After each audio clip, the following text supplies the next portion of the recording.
बिस्मिल्लाहिर्रहमानिर्रहीम, अस्सलामुअलैकुम, good morning, welcome to सुबह की सोच। मैं हूं नम्रता तारिक। गुड मॉर्निंग, खुश आमदीद, जहां भी रहें खुश रहें, आबाद रहें। सुबह की सोच के साथ मैं हूं हसनैन लियाकत। चलें जी, मुबारक हो। 2 रोज पहले तो आपको मुबारक दी थी आईनी तरमीम की। मुबारक क्यों देती हैं? 2 रोज पहले आईनी तरमीम की मुबारक दी थी। हमारे नए चीफ जस्टिस अपॉइंट हो चुके हैं, chief justice of Pakistan justice Yahya Afridi का नाम जो है वो नामजद किया गया था। बल्कि नाम तो खैर 3 नामजद किए गए थे, लेकिन उनका नाम पार्लिमानी कमेटी जो कि खुसूसी जज की तैनाती के लिए बनाई गई थी, 12 रुकनी ये कमेटी थी। सो जस्टिस याहिया का नाम फाइनलाइज हो चुका है हुकूमत की जानिब से, क्योंकि मेजॉरिटी जो है वो हुकूमत की थी। 8 मेंबरान जो है वो हुकूमत के थे। तहरीक इंसाफ ने आई थिंक बाइकआउट किया, फिर 9 मेंबरान बचे थे, 9 में से 8 ने याहिया अफरीदी के नाम पे इत्तेफाक किया, एक ने इत्तेफाक नहीं किया। सो 2/3 मेजॉरिटी से याहिया अफरीदी साहब को सिलेक्ट कर लिया गया। उसके बाद एकदम से प्राइम मिनिस्टर की जानिब से भी अप्रूवल मिल गया। अभी खबर ये आ रही है कि सदर ने भी दस्तखत कर दिया, लेकिन अभी तक याहिया अफरीदी का कोई भी बयान सामने नहीं आया कि वो इसको एक्सेप्ट करेंगे या फिर इस ऑफर को रिजेक्ट करेंगे। अगर वो एक्सेप्ट तो कर लेते तो फिर तो वो चीफ जस्टिस बन जाएंगे, लेकिन अगर रिजेक्ट करते हैं तो उसके बाद हुकूमत को बाकी मानदा 2 नामों में से एक जस्टिस मुनीब का और जस्टिस मंसूर अली शाह का नाम रह जाएगा।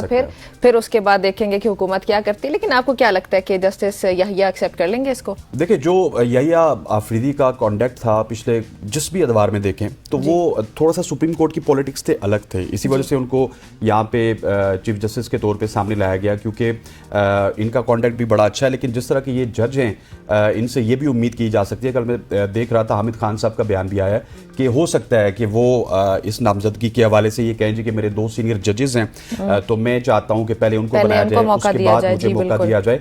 तो ये भी हो सकता है, लेकिन ये अनप्रेसिडेंटेड होगा। कहीं ना कहीं पे किसी ना किसी लेवल पे जस्टिस साहब से बात भी हुई होगी और इसी वजह से उनका नाम भी। और अगर नाज़रीन को बताते चलें तो 3rd सीनियर मोस्ट जज हैं जस्टिस याहिया अफरीदी। इसके अलावा इन्होंने इससे पहले जो है वो पेशावर हाई कोर्ट में सर्व किया है। पहले वो एडिशनल जज के तौर पे तैनात हुए, फिर उसके बाद चीफ जस्टिस बने हैं। और अगर जस्टिस मंसूर की प्रोफाइल देखें तो जस्टिस मंसूर भी जो है वो भी एक हाई कोर्ट के चीफ जस्टिस रहे। तो यहाँ पे जो क्रेडिबिलिटी है, या जो अगर आप पोर्टफोलियोज को देखें या प्रोफाइल्स को देखें, तो तमाम तर जजेस साहिबान की बहुत अच्छी सेम है। लेकिन आज हम बात करेंगे, नहीं सेम नहीं, जस्टिस सेम है या एक ही तरह की प्रोफाइल है, सिर्फ सीनियरिटी का फर्क है, एज का फर्क है। याहिया अफरीदी के हवाले से एक प्रोफाइल पैकेज भी है, जरा वो देखते हैं और उसके बाद वापस आते हैं। याहिया अफरीदी 23 जनवरी 1965 को डेरा गाजी खान में पैदा हुए। जस्टिस याहिया अफरीदी ने इब्तदाई तालीम एचएसएन कॉलेज लाहौर से हासिल की और गवर्नमेंट कॉलेज लाहौर से ग्रेजुएशन की, जबकि पंजाब यूनिवर्सिटी लाहौर से एमए माशियात की डिग्री हासिल की। जस्टिस याहिया अफरीदी ने कॉमनवेल्थ स्कॉलरशिप पर कैम्ब्रिज यूनिवर्सिटी से एलएलएम की डिग्री भी हासिल की।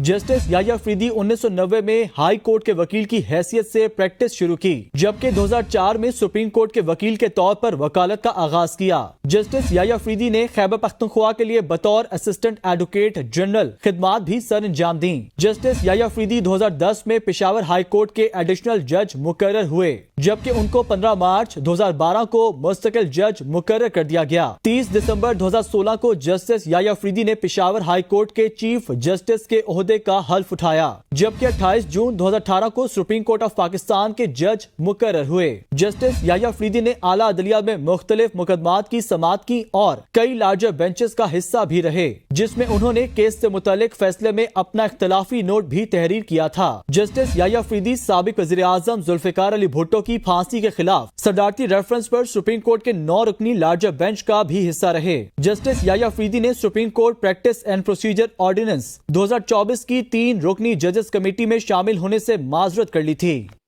जी, तो ये था profile package justice Yahya Afridi के हवाले से, जिन्होंने इस वक्त मैं समझता हूँ कि जिनको सिलेक्ट कर लिया गया, आप देखते हैं वो सब करते हैं। यानी इस तमाम तर के ऊपर हम बात करेंगे आगे जाके प्रोग्राम में, और अपने जो एनालिसिस होंगे, एनालिस्ट होंगे, उनसे जानेंगे कि ये तैनाती किस हद तक बेहतर है और क्या कल यही हुकूमत को परेशानी का बायस बना सकते हैं या नहीं बना सकते। इस हवाले से डिटेल डिस्कशन करेंगे। अभी बढ़ते हैं जी, कुछ शॉर्ट स्टोरीज है हमारे पास, हम आपके साथ वो शेयर करें। आपने ये तो सुना ही होगा, पंजाब दी रानी सबसे सयानी, नहीं पूरा जुमला पंजाब दी रानी सबसे अच्छी सबसे सयानी। हाँ जी, पूरा ये हो गया। ये किसको कह रही हूँ मैं? ये वजीर आला को कह रही हूँ, मरियम नवाज को। उनकी बेलौस मोहब्बत है बेटियों के, जो है ना, आप कह सकते हैं कि बेटियों के लिए उनकी बहुत शफकत सामने आ रही है। वजीर आला मरियम नवाज ने पंजाब दी रानी स्कीम का आगाज़ किया है। ये स्कीम का नाम है जो मैंने स्टार्ट में जिक्र किया। अब स्कीम के तहत होगा ये कि जो नए शादीशुदा जोड़े हैं उनको 1 लाख रुपए और ज़रूरी घरेलू सामान फराहम किया जाएगा। जो कपल्स हैं वो इज्तिमाई शादियों के लिए ऑनलाइन पोर्टल के ज़रिए दरख्वास्त दे सकते हैं। इसके लिए खुसूसी टीम्स बनाई गई हैं। खुसूसी टीम्स कामयाब दरख्वास्त दहिंदगान की अहलियत की तस्दीक करेंगी कि क्या ये डिज़र्व करते हैं कि ये जो नए कपल्स हैं इनको 1 लाख रुपया दिया जाए या ना दिया जाए। पंजाब दी रानी स्कीम का नाम है। तो मेरे ख्याल में फिर 1 लाख रुपए में आप अपना वो हनीमून फेज जो है वो एंजॉय कर सकते हैं। बिल्कुल ऐसे पंजाब दी रानी सबसे अच्छी, सबसे सियानी, और मरियम नवाज ने एक बार फिर ये साबित किया कि वो वुमेन एम्पावरमेंट के हवाले से बहुत ज्यादा काम कर रही है। पिछले कुछ अगर 3-4 महीनों से in this I don't see but women empowerment, हाँ, लेकिन मतलब पंजाब प्यार दी में कर रानी रहे हैं, हाँ। सबसे अच्छी, सबसे सबसे सियानी, से- मतलब इसमें भी वो वुमेन्स की बात कर रही है, खवातीन की बात कर रही है। हाँ, इसमें women। वो जो साथ बेचारा मेरी तरह का है, जो मर्द खड़ा है, उसकी बात नहीं हो रही है। पंजाब की रानी को ही 1 लाख रुपए मिल रहा है, पंजाब की रानी को ही जहेज के लिए सामान मिल रहा है, बहुत सारी और चीज़ें मिल रही हैं। अच्छा है मरीम नवाज इस तरह के काम कर रही है और डेफिनेटली इस तरह के कामों को पूरी दुनिया में रिकग्नाइज किया जाता है। आगे बढ़ते हैं। अब आपने एक अच्छी स्टोरी बता दी, लेकिन मेरे पास अच्छी स्टोरी नहीं है। ये भी पंजाब के शहर की बात है। ये पाकिस्तान के मुख्तलिफ शहरों के हवाले से एक रिपोर्ट आई है जिसमें पाकिस्तान के जो बड़े शहर हैं वो नाकाबिले रिहाइश होते जा रहे हैं।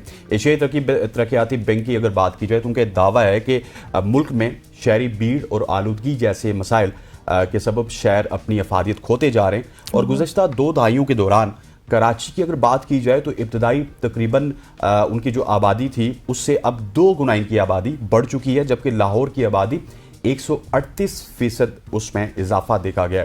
रिपोर्ट में यह भी जायजा लिया गया कि सिर्फ कराची का भी उन्होंने जायजा लिया, सिर्फ स्पेसिफिकली कराची की बात की कि वहाँ पे तबकाती फ़र्क बहुत ज़्यादा है। ये एक बहुत बड़ा मसला है क्योंकि ज़्यादातर जो मराहत याफ्ता तबका है, जो बड़े लोग हैं, जो एलीट क्लास है, वो कंटोनमेंट के इलाकों में या निजी हाउसिंग स्कीम्स में रहती हैं, सोसाइटीज़ में रहती हैं, जबकि कम आमदनी वाले अफराद को शहर के सबसे ज़िला शर्की में धकेल दिया गया है। इसी तरह के हालात लाहौर में भी हैं और इसी तरह के हालात रावलपिंडी, इस्लामाबाद में भी हैं कि आबादी बढ़ रही है और आबादी के साथ साथ जो वसाइल है उनमें कमी आती जा रही है और इस वजह से हमारे जो शहर हैं वो रहने के काबिल बिल्कुल भी नहीं है।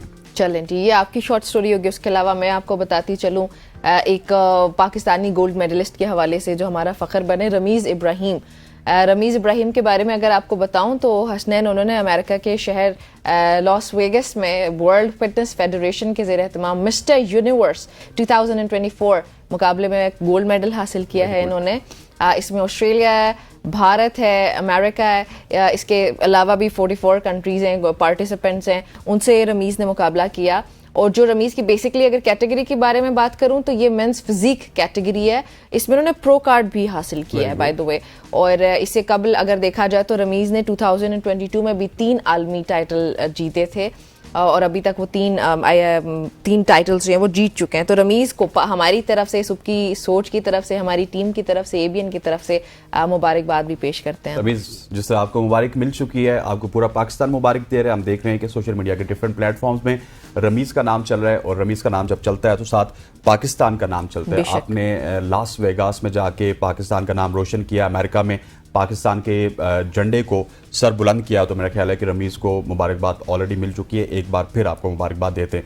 अगली स्टोरी के हवाले से आपको बताते हैं। अगली स्टोरी बहुत ही हैरान कुन है। अच्छा, उससे पहले, स्टोरी स्टार्ट करने से पहले मैं आपको कहूँगा कि निम्रा जॉब छोड़िए, रेडी लगाइए क्योंकि उनकी कमाई ज्यादा होती है। क्योंकि जहाँ तक अभी कल ही में I was talking to one of my friends और हम लोग ये बात कर रहे थे कि जो भिखारी हैं वो एक आम आदमी से ज्यादा पैसे कमाते हैं। हम भिखारियों की बात, भिखारी नहीं, मैं बात कर रही हूँ, एक मिसाल दे मैं नहीं चाह रहा कि आप भिखारी रेडी की बात कर रहा हूँ। रेडी बान या फिर आगे चलते हैं जी। सड़क किनारे फिरने वाले रेडी बानों की बात अगर की जाए तो वो ज्यादा कमाई करते हैं।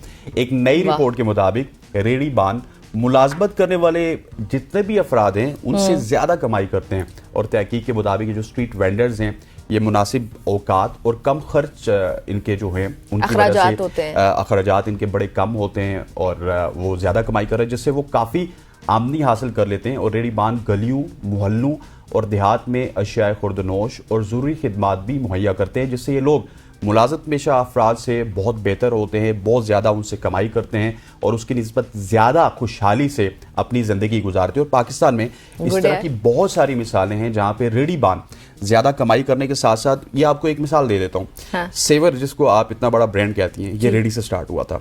इसी तरह से रिफ्रेशमेंट सेंटर था, ये रेडी से स्टार्ट हुआ था।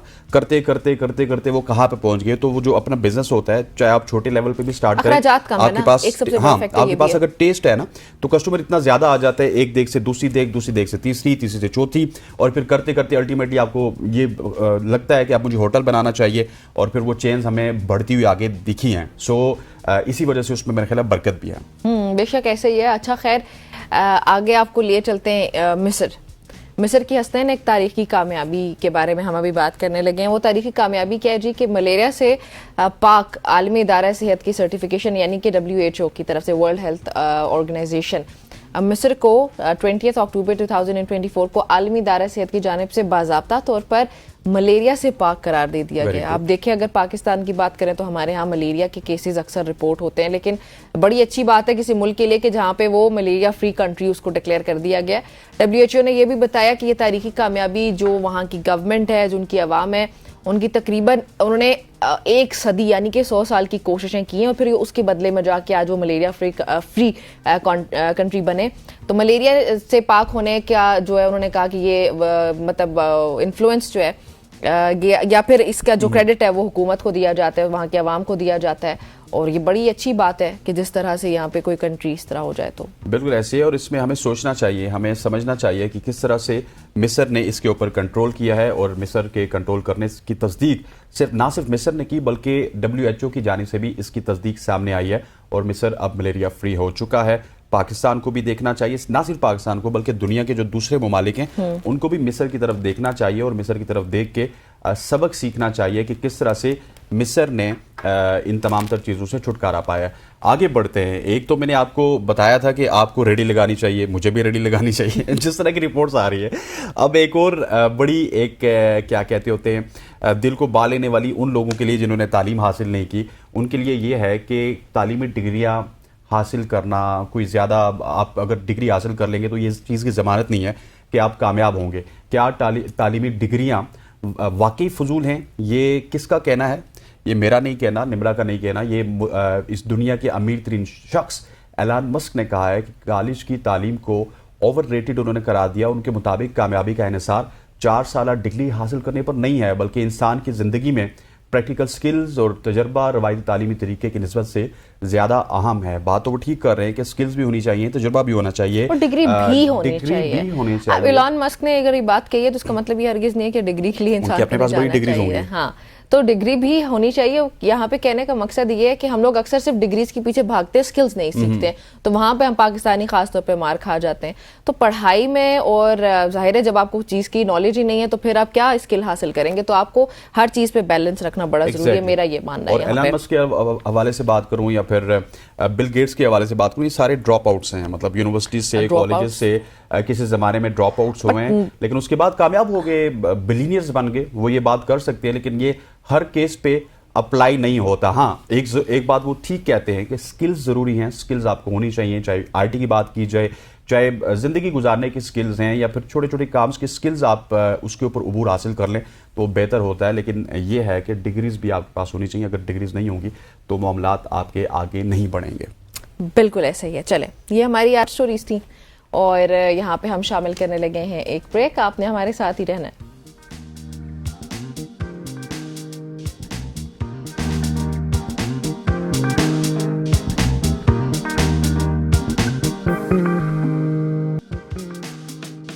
वेलकम बैक जी। अब सूबाई दारुल हुकूमत लाहौर की बात की जाए निम्रा, तो वहाँ पे स्मोक का राज है। हाँ। और ये जब भी सर्दियाँ आती हैं तो स्मोक आ जाता है, गर्मी आती हैं तो सैलाब आ जाता है। ये मेरे अर्ज़ पाक के साथ क्या कुछ होता है ये मुझे इसका अंदाज़ा नहीं है। एक बार फिर लाहौर की अगर बात की जाए तो वो आलूदा तरीन शहरों की फहरिस्त में पहले नंबर पर आ गया। शहर के अगर एयर क्वालिटी इंडेक्स की बात की जाए वो ख़तरनाक हद तक बढ़ चुका है, जो गुज़श्ता रोज़ 394 और आज 326 रिकॉर्ड किया गया। खतरनाक स्मोक की वजह से शहरियों को बड़े पैमाने पर सेहत के मसाइल का सामना करना पड़ता है, जिसमें खांसी, सांस लेने में दुश्वारी, आंखों में जलन और जिल्द के इन्फेक्शन शामिल हैं। बेशक ऐसे ही है, और इस पर रिपोर्ट कर रहे हैं हमें अली नासिर। अली, अस्सलाम वालेकुम। वालेकुम अस्सलाम। अली बताएं, क्या ये जो एयर क्वालिटी इंडेक्स से मुतालिक बात कर रहे थे अभी हसनैन, ये स्मोक का जो बहरान है इस पे काबू पाने के लिए क्या कर रही है पंजाब हुकूमत? जी बिल्कुल, आखिरी जो एक हफ्ता गुजरा है उसके अंदर स्मॉग की शिद्दत बढ़ी है। महकमा मौसमियात का यही कहना है कि स्मॉग की वजह यह है क्योंकि आलूदगी है। लाहौर दुनिया के आलूदा तरीन शहरों की फहरिस्त के अंदर उसका इस वक्त नाम आ रहा है। एक तो रोज के अंदर लाहौर के अंदर जो एयर क्वालिटी इंडेक्स था वो कई इलाकों के अंदर 700 से ऊपर तजावज़ कर गया। किसी भी मुहज़्ज़िब मुल्क के अंदर जहाँ पर इंसानी कदर हो वहाँ पर अगर 400 एयर इंडेक्स 400 से ऊपर तजावज़ कर दे तो वहाँ पर हेल्थ एमरजेंसी नाफिज कर दी जाती है, लेकिन पाकिस्तान के अंदर ऐसी कोई सूरत हाल नहीं है। एयर क्वालिटी इंडेक्स 700 से ऊपर तजावज़ कर गया, लेकिन महकमा सेहत की जानिब से किसी किस्म की कोई हदायत जारी नहीं की गई कि आपने स्मोक से किस तरह बचना है, मास्क कितना पहनना ज़रूरी है। किसी किस्म की कोई ऐसी हदायत हुकूमत की जानिब से नहीं दी गई, बल्कि आए रोज़ बस ये कहा जाता है कि मसनूई बारिश करने के लिए कोई ना कोई प्लान बनाया जा रहा है, लेकिन उसकी भी कोई हतमी तारीख नहीं दी जा रही।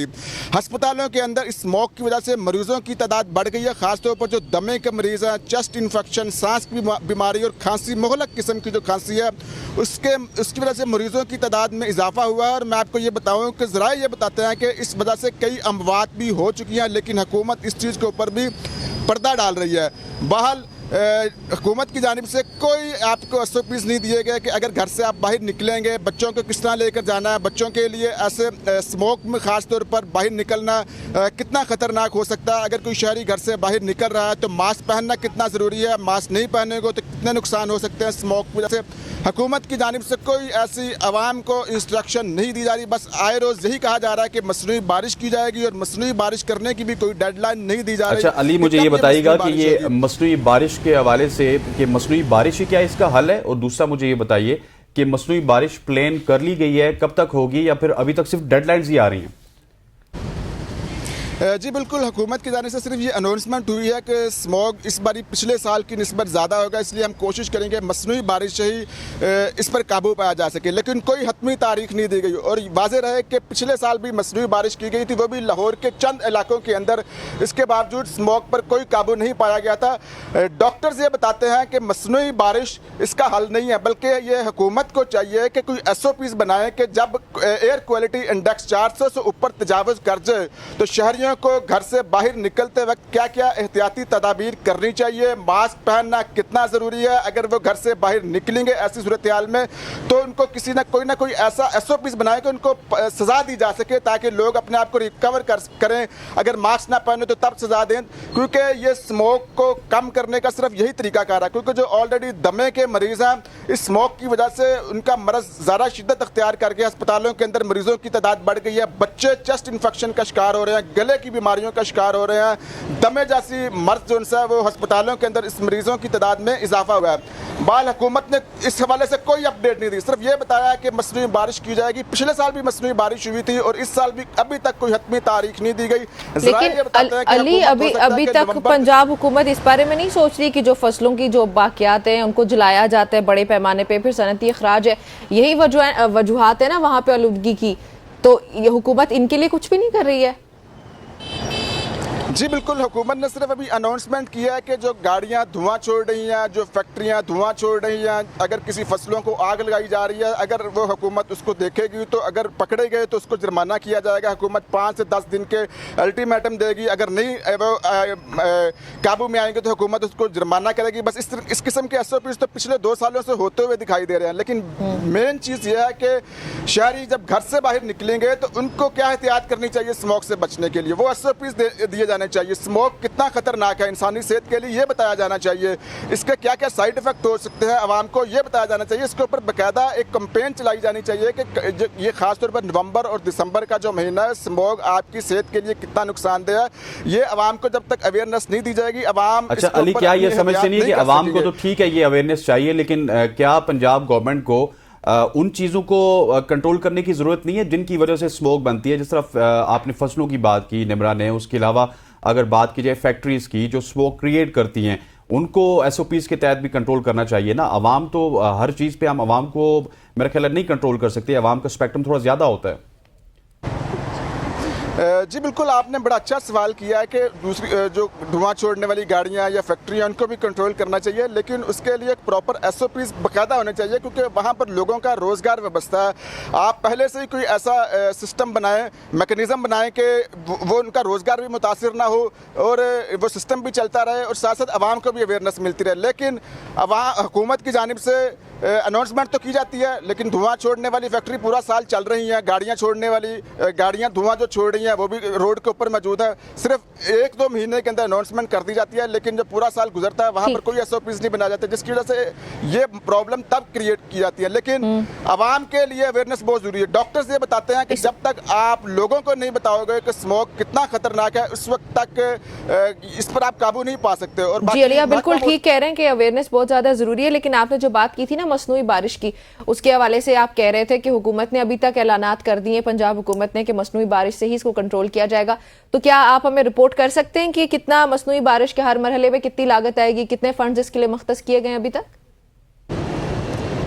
जी बिल्कुल, हुकूमत ने भी अनाउंसमेंट किया है कि स्मोक क्योंकि नवंबर और दिसंबर में शिद्दत पकड़ेगा, तो उस मौके पर हम मसनूई बारिश करेंगे, लेकिन कोई हतमी तारीख नहीं दी गई। जैसा कि पिछले साल जब मसनूई बारिश की गई थी, उस वक्त मोहसिन नकवी थे CM पंजाब, उन्होंने ये स्टेप उठाया था। तो कहा जाता था कि जरा ये बताता था कि करोड़ों रुपए की लागत आई थी, और वो भी लाहौर के मुख्तलिफ जो चंद इलाके थे जहाँ पर मसनूई बारिशें की गई, जिसके अंदर माल रोड था, जो लाहौर के खासतौर पर पोश इलाके हैं, जहाँ पर स्कूल बहुत ज़्यादा हैं, कॉलेजेस हैं, यूनिवर्सिटीज़ हैं, जहाँ पर सरकारी दफातर हैं, बैंकिंग सेक्टर है, जहाँ पर सेक्रेटेरिएट के दफ्तर हैं, जहाँ पर अदालतें हैं। सिर्फ वो एरिया थे जहाँ पर मसनूई बारिशें की गई थी, वो भी सिर्फ दिखाने के लिए कि हुकूमत देखें जी बहुत काम कर रही है स्मोक को कम करने के लिए। लाहौर अब काफ़ी फैल चुका है, काफ़ी बड़ा हो चुका है, तो आप यहाँ पूरे लाहौर के अंदर मसनूई बारिश करके उसको कंट्रोल नहीं कर सकते। बहरहाल ये आवाम को पागल बनाने का एक जरिया। अच्छा अली, ये भी बताइएगा कि हमने पंजाब से एक और खबर सुनी थी कि पंजाब में फिटनेस सर्टिफिकेट के हवाले से बात हो रही है गाड़ियों के, क्या वो भी स्मोक को कंट्रोल करने के लिए की गई थी या उसका कोई और जो है वो किसी और चीज़ को सामने रख के वो की गई है? जी बिल्कुल, वो सिर्फ यही मकसद CM पंजाब ने भी, मरियम नवाज ने भी ये अनाउंसमेंट किया। वो सिर्फ स्मोक की वजह से उन्होंने कहा कि स्मोक क्योंकि नवंबर दिसंबर में शिद्दत पकड़ेगी और स्मोक को कम करने के लिए उनका एक ख्याल है कि ये भी एक सिस्टम नाफिज किया जाए। बहरहाल जो डॉक्टर्स बताते हैं वो भी हमें समझने की ज़रूरत है, वो भी हमें सुनने की ज़रूरत है, क्योंकि डॉक्टर्स ये बता रहे हैं स्मोक की वजह से कई हलाकतें हो चुकी हैं। हुकूमत ये फिगर हमें नहीं दे रही, हुकूमत सिर्फ ये बताती है कि डेंगू के क्या पेशरफ्त है, डेंगू के कितने मरीज़ हैं, हुकूमत ये नहीं बता रही स्मोक इस वक्त आखिरी एक हफ्ते से जो चल रहा है उसकी वजह से मरीज़ कितने मुतासिर हो रहे हैं। लाहौर दुनिया के पहले नंबर पे वो शहर है जो आलूदगी में पहले नंबर पर आ रहा है। तो इसके हवाले से हुकूमत आपको कोई अवेयरनेस नहीं दे रही। एयर क्वालिटी इंडेक्स 700 तक तजावज़ कर गया, लाहौर के कई इलाकों में 600 है, 500 है।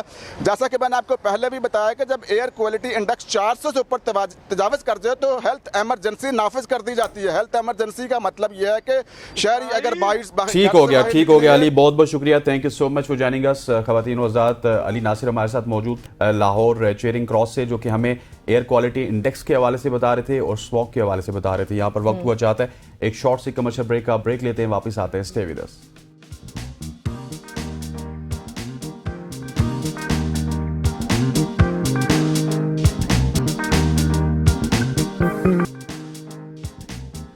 Welcome back everybody. फाइनली वो फैसला आ चुका है जिसका हम बहुत लंबे अरसे से इंतजार कर रहे थे, जिस पे हम डिबेट कर रहे थे, डिस्कशंस कर रहे थे। चीफ जस्टिस ऑफ पाकिस्तान की तैनाती हो चुकी है। उनके तकर्रुर के लिए कायम जो खुसूसी पार्लिमानी कमेटी थी उनकी अक्सरियत से फैसला जो है वो सामने आया और जस्टिस याहिया अफरीदी को अगला चीफ जस्टिस ऑफ पाकिस्तान नामजद कर दिया गया है।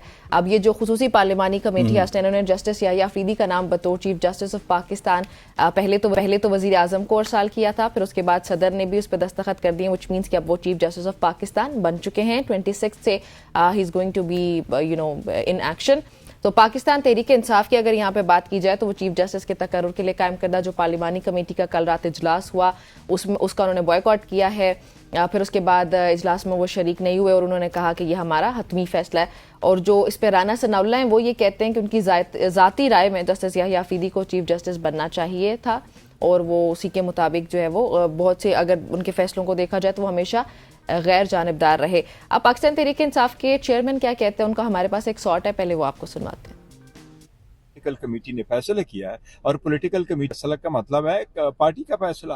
अब मुझे बताया गया, मुझे पास स्पीकर साहब ने मुझे चैम्बर में दावत दी, मेरे पास मैसेज आया कि अगर आप चैम्बर आ जाए, मैं स्पीकर साहब से मिला हूँ। स्पीकर में वहाँ मिला हूँ तो एहसन इकबाल साहब भी थे, कामरान मुर्तज़ा साहब थे। मुझे उन्होंने रिक्वेस्ट की कि अगर आप ज्वाइन करें, पर मैंने माजरत कर ली कि चूँकि हमारी पार्टी का फैसला है और एक असूली मौके पे हमारा, लिहाजा हम शिरकत नहीं करेंगे। सुप्रीम कोर्ट की जो कॉन्स्टिट्यूशन था, कॉन्स्टिट्यूशन में यही लिखा हुआ कि सीनियर मोस्ट चीफ जस्टिस हो। जजेस में हमें कोई तफरका नहीं, लेकिन हम ये कहते हैं कि सीनियर मोस्ट हो। जी, बात कर रहे थे इस वक्त बैरिस्टर गौहर साहब, जो कि एक बार फिर उन्होंने बाइकआउट भी कर लिया, हुकूमत को क्लियर रास्ता दिया कि आप चीफ जस्टिस की को नॉमिनेट कर लें। हालांकि अगर वो पार्लिमानी कमेटी में चले जाते तो वहां पे उनको ये नहीं देखना था कि वो 3 लोग हैं, बल्कि पार्लिमानी कमेटी में जहां पे 12 लोग हैं, आप अपना इतना स्ट्रांग मौकफ रखें कि उनमें से भी कुछ लोगों को आप कम से कम मुतासिर ज़रूर कर सकें। अगर आप, ठीक है, वो भी अपनी पार्टी लाइन लेंगे, आप भी अपनी पार्टी लाइन लेंगे। और दूसरी जानिब अगर वकला तंजीमों की बात की जाए तो उनके अहदेदारों ने 26वीं आईनी तरमीम के खिलाफ एहतजाज और इसे हर फॉर्म पर चैलेंज करने के लिए अब नया एक उन्होंने लाएमल तैयार किया है। फिर बहुत सारी वकला तंजीमें ऐसी हैं जो ये कह रही हैं कि हम जस्टिस याहिया अफरीदी अगर कुछ एक्सेप्टेंस कर देते हैं और 2 सीनियर जजेस के साथ ज्यादती होती है तो उसके हवाले से भी वो बात करेंगे। और जी, इसी हवाले से आमिर इलियास राना साहब हमारे साथ मौजूद हैं। राना साहब, आपको खुशामदीद कहते हैं। Thank you so much for joining us. Finally chief justice के लिए याहिया अफरीदी साहब का नाम फाइनल हो चुका है, दस्तखत भी हो चुके हैं। क्या आप समझते हैं कि अब याहिया अफरीदी साहब ही 26 अक्टूबर को नए चीफ जस्टिस होंगे, या फिर उनकी तरफ से भी कोई आ सकता है? जिस तरह वो रिजेक्ट करेंगे तो फिर मुनीब अख्तर के ऊपर या फिर जस्टिस मंसूर अली शाह के ऊपर फिर हुकूमत को फैसला करना पड़ेगा। जी, बहुत शुक्रिया। मेरे ख्याल में आइन और कानून के वो पाबंद चीफ जस्टिस हैं, और ये मेरा ही नहीं, सब लोग समझते हैं, लेटर एंड स्पिरिट में चलते हैं। जैसे जस्टिस नासरुल मुल्क थे, कोर्ट के अंदर एक इंग्लिश जज के नाम से मशहूर थे, बिल्कुल सेम इनके क्रेडेंशियल्स हैं कि ये खाम खा की वो जो मीडिया हाइप क्रिएट करना, ऐसे फ़िक्रे बोलना कि जिससे मीडिया में मिले, ये बिल्कुल बहुत इज्तनाब करते हैं और बहुत रेयर गुफ्तगू करते हैं। क्वेश्चन से आप ये नहीं समझ सकते, जैसे जजेस का है कि माफी ज़मीर क्लियर हो जाता है कि जज साहब किधर जा रहे हैं, ये अपना फैसला देते हैं, उसमें बोलते हैं। तो मेरे ख्याल में नंबर 1 तो वजह यह है कि ये इनकार नहीं करेंगे। नंबर 2, मेरे पास इतलात भी हैं, सदर मुमलिकत ने अनाउंस भी कर दिया है कि वो उनके हल्फ की मंजूरी भी दे दिया कि 26 की सुबह को वो हल्फ लेंगे। तो मैं नहीं समझता, वकला की सियासत तो हमेशा से होती आई है, और ये वो जज हैं जिनको मुनीब अख्तर साहब का तो बहुत ओपन केस है कि उनको लाया ही इसलिए गया था 3 हफ्ते पहले सुप्रीम कोर्ट में, ताकि वो चीफ जस्टिसशिप की जो साकिब निसार साहब की डॉक्ट्राइन थी कि अपने अपने जज लगाओ, गेम सेट करो, उसके मुताबिक मुनीब अख्तर साहब को वो पहले सिंध हाई कोर्ट से लाए, जबकि पेशावर हाई कोर्ट से पेशावर से ताल्लुक़ रखने वाले एक जज साहब रिटायर हुए थे, तो एलिवेट इन्हें किया जाना चाहिए था, ये चीफ जस्टिस थे, लेकिन इन्हें एलिवेट नहीं किया गया, बल्कि सिंध से 4थे नंबर पर सिंध हाई कोर्ट में मौजूद, ये पहली दफ़ा काम हुआ था जो साकिब निसार साहब ने किया, मुनीब अख्तर साहब को ले आए, और फिर उसके 3 हफ्ते के बाद इन्हें ले आए। तो आप ये अंदाज़ा कर लें कि ये कोई जूनियर जज नहीं है, एक्चुअली सीनियर थे और सीनियर हैं। हाँ, सुप्रीम कोर्ट के रूल्स हैं कि वहाँ पे सीनियरिटी इस बुनियाद पे बनती है कि जो पहले आ जाए वो सीनियर हो जाता है, और ये सुप्रीम कोर्ट के अंदर जस्टिस फलक शेर का भी केस होता था एक ज़माने में कि सीनियरिटी के क्लेम का था। बहरहाल अब उनकी चीफ जस्टिसशिप के लिए नामजदगी हो चुकी, अपॉइंटमेंट हो चुकी है, फैसला उन्होंने करना है, लेकिन मेरे ख्याल में वो ओथ ले रहे हैं। ठीक। अच्छा आमिर साहब, आप नहीं समझते कि हुकूमत की तरफ से कोई बताया नहीं गया कि इजलास में क्या गपशप हुई, इजलास में किन ग्राउंड्स पे इनका नाम फाइनलाइज हुआ? क्योंकि अगर हम सीनियरिटी की या पोर्टफोलियोज की बात करें तो दीगर जो 2 जजेस हैं, जस्टिस मुनीब अख्तर, जस्टिस मंसूर अली शाह, तो उनके पोर्टफोलियो सीनियरिटी पे इनसे भी ज्यादा आ जाते हैं, उसके अलावा भी बड़ी स्ट्रांग है। तो क्या वजूहात हो सकती हैं कि हुकूमत ने सिर्फ जस्टिस याहिया अफरीदी का नाम जो है वो फाइनलाइज किया? क्या अवाम का ये हक नहीं है कि उनको भी पता चले कि किन ग्राउंड्स पे हुआ ये फैसला? देखिए, सीनियरिटी ही ग्राउंड नहीं है ना। आइन अब कहता है कि पहले 3 जजों में से चुनेगा, और अगर आप तीनों के प्रोफाइल देखें तो कोई एक दूसरे से कम नहीं है। एचएसएन से तीनों ने तालीम शुरू की है जी, और हेड बॉयज भी रहे हैं, कलर भी लेते रहे हैं, पढ़ाई में एक्स्ट्राऑर्डिनरी रहे हैं, कोई उसमें कमी नहीं है। मैंने आपको अभी एक्सप्लेन तो की ये बात कि वो सियासी वजूहात उस वक्त साकिब निसार साहब ने बनाई जब इनको पहले लाना चाहिए था, नहीं लाए तो ठीक है। अब अगर आज इख्तियार बदल दिया गया है कि ये अब सीनियरिटी की बुनियाद पे नहीं बल्कि 3 लोगों के प्रोफाइल पे होगा, और अगर ये नहीं लेते तो ये कहीं नहीं लिखा हुआ कि फिर पहले 2 जज कंसिडर होंगे, फिर चौथे जज जस्टिस अमीनुद्दीन खान कंसिडर होते हैं। और अब नया जो आईनी अदालत का जज बनेगा, जो चीफ जज बनेगा, वो भी जस्टिस याह्या अफरीदी ही अपॉइंट करेंगे और वो अपने हल्फ के बाद करेंगे। ठीक हो गया। अच्छा, ये बताइएगा कि अब याह्या अफरीदी साहब, जिस तरह आप कह रहे हैं कि 26 को वो हल्फ उठा लेंगे, लेकिन जिस तरह हमने दूसरे इदारों में देखा है कि जब कोई जूनियर आ जाता है, जिस तरह आप तो कह रहे हैं वो सीनियर है, ठीक है, बात भी आपकी बनती है कि वो सुप्रीम कोर्ट में लेट आए थे, तो वो जो जूनियर उस सीनियर होते हैं वो ओहदा छोड़ के चले जाते हैं। क्या सुप्रीम कोर्ट में भी ऐसा होगा या जस्टिस मुनीब अख्तर और मंसूर अली शाह काम करते रहेंगे? देखिए, मैं ये नहीं कहूंगा कि उन्हें चले जाना चाहिए, लेकिन ये हमारी अदलिया की ऐसी रिवायात नहीं है। सिंध हाई कोर्ट से जस्टिस मंसूर अली शाह साहब के ही डॉक्ट्राइन के मुताबिक नंबर 3 पे जज को चीफ जस्टिस बनाया गया, बाकी दोनों जज काम कर रहे हैं। जस्टिस मंसूर शाह के ही डॉक्ट्राइन के मुताबिक सिर्फ सीनियरिटी को ही ना देखा जाए, पंजाब में जस्टिस आलिया नीलम को chief justice Lahore high court बनाया गया, उनके भी दोनों सीनियर जज काम कर रहे हैं। तो ये कोई मैं ज्यादा नहीं समझता कि इस बुनियाद पे वो लोग रिजाइन कर जाएंगे, ये रिटायरमेंट ले लेंगे। अच्छा सर, मेरे पिछले सवाल के जवाब में आपने कहा था कि ऐसी बात नहीं है कि जजेस जो हैं उनके वो कोई किसी से कम है या कोई ज्यादा है, तीनों के पोर्टफोलियोज बड़े अच्छे हैं, एक ही तरह के पोर्टफोलियोज हैं, अच्छे यानी कि। तो अगर पोर्टफोलियो सेम ही है तो फिर बड़ी सादगी से जो पहले रूल्स थे कि सीनियरिटी की बेसिस पे अपॉइंट कर दिया जाता चीफ जस्टिस, तो फिर हुकूमत को इतने तरद्दुद की, इतनी तकलीफ उठाने की क्या जरूरत करनी पड़ी, फिर इतनी ज्यादा आईनी तरमीम करने की क्या जरूरत पड़ी? फिर तो सिंपली मंसूर अली शाह का नाम आ जाना चाहिए था।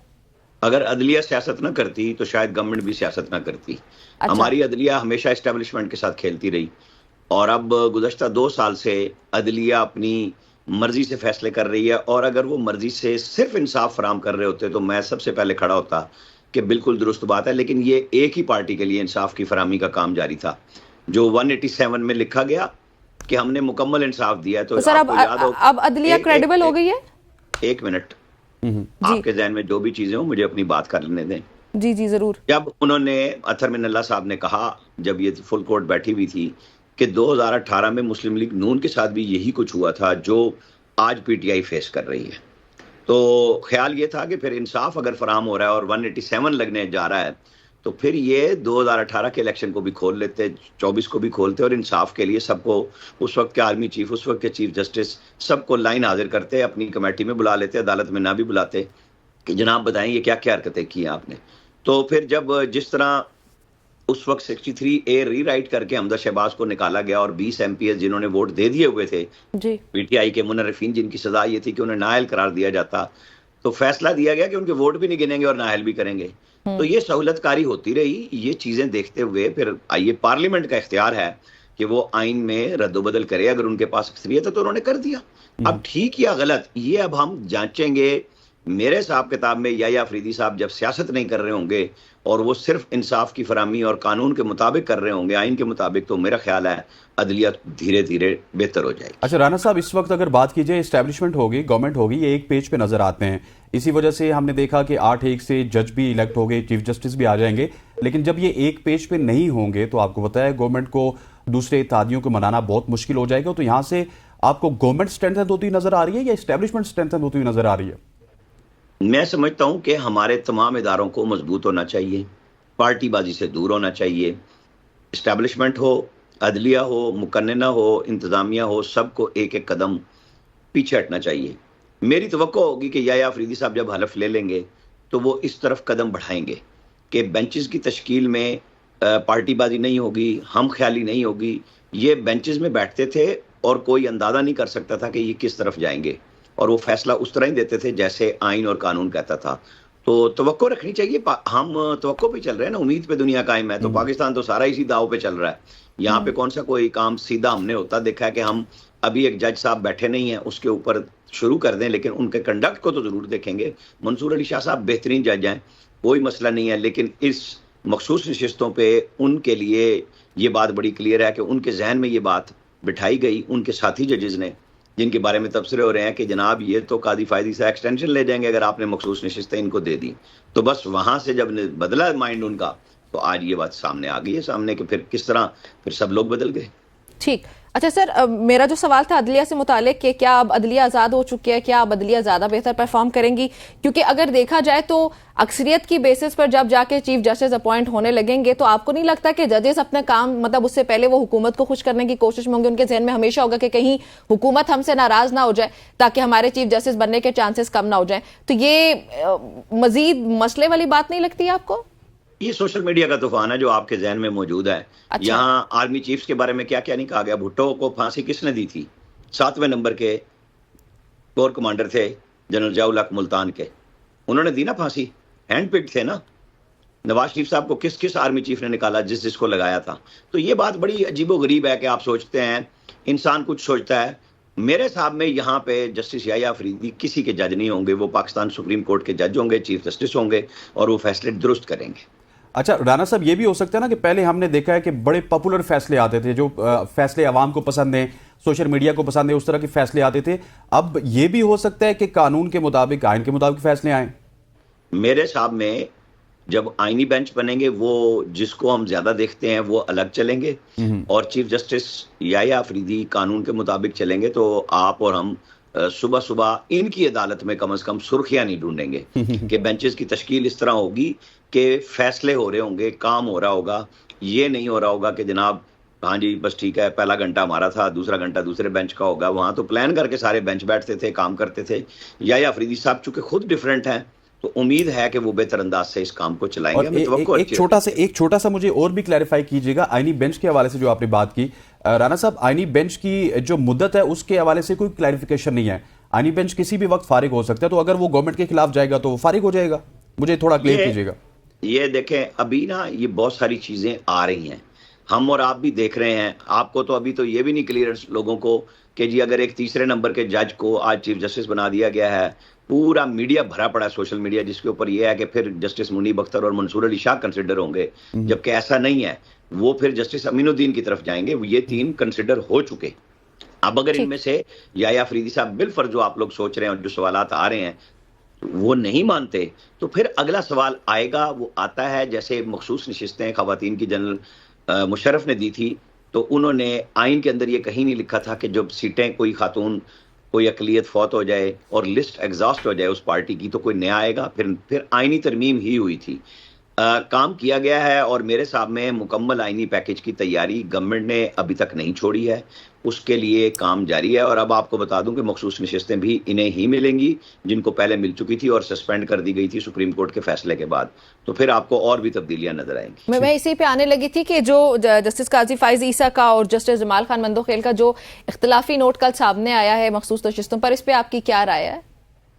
देखें, मेरी राय नहीं है, पार्लियामेंट अपना एक कानून बना चुकी भी है जी। ये जो वजाती दर वजाती 8 रुकनी बेंच बनाए बगैर, कोर्ट लगाए बगैर दूसरा फैसला जारी किया गया, उसने मंसूर अली शाह साहब के लिए ज्यादा मुश्किलात पैदा की कि उनको चीफ जस्टिस तैनात किया जाए। अगर वो दूसरी वजाहत ना देते तो शायद वो चीफ जस्टिस के लिए ज्यादा अच्छे अंदाज में कंसिडर होते, लेकिन वो चूंकि पार्टी बन गए, उनके ही जजों ने, जूनियर जजों ने उनको उकसाया और उनको आज यहाँ फंसाया। तो आप ये समझते हैं कि फिर ये जो जस्टिस काजी फाइज ईसा और मंदोखेल साहब का जो इख्तिलाफी नोट है वो अक्सरियती फैसले पे हामी वो हो सकता है, लाइक हायल हो सकता है, उस पर असरअंदाज हो सकता है? नहीं, इलेक्शन एक्ट में पार्लियामेंट ने तरमीम कर दी है, उसके मुताबिक फैसला होगा। ठीक है, ठीक हो गया। अच्छा राना साहब, अब थोड़ा सा इसका डिफरेंट एंगल देखते हैं। शहबाज शरीफ साहब ने कहा कि इससे आम आदमी को भी फायदा होगा। क्या आम आदमी को इससे फायदा होता हुआ आपको नजर आ रहा है? क्योंकि अभी जो अपेरेंटली चीजें लग रही हैं वो तो इस तरह लग रहा है कि मंसूर अली शाह साहब से बचने के लिए गवर्नमेंट ने ये आईनी तरमीम की है। आप और हम जो मर्जी कहते रहे, हमें देखना पड़ेगा कंडक्ट क्या है। जब आईनी बेंच बन जाएंगे, आई थिंक 6 सुप्रीम कोर्ट के जजों की पोजीशन इजाफी आ जाएंगी और जब ये काम करेंगे तो आम आदमी, जिसके लिए हम और आप सारे बात करते हैं, जिनके केसेस सुप्रीम कोर्ट नहीं सुनती, वो सिवाय एलीट क्लास के सियासतदानों के बड़े बड़े केसेस, उनके ऊपर पूरा टाइम लगाते हैं और आम आदमी का केस नहीं सुना जाता। तो वो सुना भी जाएगा और वो फैसले जब ऊपर से तादाद कम होगी तो नीचे उसका इफेक्ट ये जाएगा कि हाई कोर्ट्स को, चूंकि अब हाई कोर्ट का भी जजों की मॉनिटरिंग आ गई है, क्योंकि यहाँ बिल्कुल आज़ादी थी कि एक जज 10 फैसले कर रहे हैं, एक जज आ ही नहीं रहे हफ्ता 10 दिन, या एक केस सुनते हैं, 2 सुनते हैं। तो जब टेबल बनेगा और उसके अंदर इदाद शुमार आएंगे तो फिर जब एहतसाब का खतरा मौजूद होगा तो फिर सुप्रीम कोर्ट के बाद हाई कोर्ट अज खुद अपने आप काम करने पे मजबूर होंगी, क्योंकि उनकी तमाम तर परफॉर्मेंस कहीं और चेक की जाएगी और उसकी बुनियाद पे आइंदा के लिए उनके फैसले होंगे। और चूंकि उनको बरतरफ करने का इख्तियार भी मौजूद है उस कारकर्दगी की बुनियाद पे, तो शायद हमें समझना चाहिए कि हमारे हाई कोर्ट के मोअज़्ज़िज़ जज साहिबान इंसाफ फराहमी के लिए पूरा टाइम देंगे। देखें, जो बड़ी अदलिया है, चाहे वो हाई कोर्ट है, वो सुप्रीम कोर्ट है, बेपनाह मराहत इनके पास है। इन्होंने अपनी मर्जी से तनख्वाहें बढ़ाई हुई हैं, पेंशन की भी मराहत हैं, तो ये टैक्स पेयर की मनी से जाता है। मैं और आप अपनी तनख्वाह पहले कटवाते हैं, उसमें से टैक्स कटता है, फिर हमें मिलती है। और वो सारी चीज़ें इसी तरह के पूरी, ये नहीं कि सिर्फ जज साहिबान पे, सब जगह पे खर्च होती है। तो फिर उस खर्चे का हिसाब भी तो होना चाहिए ना, कि जी आप क्या कमाल करने लगे हैं कि आप अगर जज बन गए तो काम ही नहीं करते, क्यों नहीं करते? ठीक हो गया। लेकिन सर, जो ये बात करी है ना हुकूमत के अवाम के रिलीफ के लिए की गई तरमीम और ये अवाम के हक में बेहतरी के लिए ही है, तो यहाँ पे मेरे पास एक खबर भी है कि जो आर्टिकल 185 में अगर उसकी तरमीम के हवाले से बात करें तो हमारे मुताबिक तो ये इंसाफ मजीद महंगा होता चला जा रहा है। हाई कोर्ट का अगर कोई फैसला है उसके खिलाफ सुप्रीम कोर्ट में अपील दायर करने की जो फीस थी वो 50,000 से बढ़ाकर 10 लाख रुपए कर दी गई है। ऐसा ही ये ऐसे ही है जैसे आपने और सवालात सोशल मीडिया से उठाए हैं। अच्छा। ये फीस नहीं सर, है। तस्हीह कर दीजिएगा अगर गलत है तो प्लीज। जी, आप अपने सवाल के जवाब में बिल्कुल बर्दाश्त नहीं करती कि आपको जवाब सुना भी दिया जाए। सर, मैंने कहा तस्हीह कर दें, मैं सुनने के लिए तैयार हूं। मैंने इसीलिए यही बात कही। ये कोर्ट की फीस नहीं है, मुकदमात की नौयत के लिए है कि किस किस्म के केसेस क्या जाएंगे, उसके लिए आपको और मुझे बहुत ज्यादा तफसील से जाना पड़ेगा। ये फीस नहीं है, वो 2,000 रुपए ही है। ठीक हो गया। अच्छा राना साहब, थोड़ा सा आगे बढ़ते हैं। अब अली अमीन गंडापुर की जानिब से भी बयानात कल भी आए कि एहतजाज करेंगे, मुल्कगिर एहतजाज करेंगे, उनकी मर्जी के शायद चीफ जस्टिस नहीं आए। और फिर दूसरी तरफ जो खदशा है, दो सवाल है। दूसरी तरफ खदशा ये था गवर्नमेंट का कि दिसंबर में वापस इलेक्शन होंगे और नए चीफ जस्टिस आके पुराने इलेक्शंस को कलअदम करार दे देंगे। तो इन दोनों चीजों को आप किस तरह एड्रेस करेंगे? देखें, वो जब आएंगे और कर देंगे तो मैं और आप फिर देख लेंगे कि हमें क्या बात करनी है। क्योंकि इस वक्त तो आप ये देखेंगे कि ये आ रहे हैं, ओथ ले लेते हैं, उसके बाद हम इनके कंडक्ट पे देखेंगे और बात करेंगे। ये वकला भी यही हैं, हम भी यही हैं।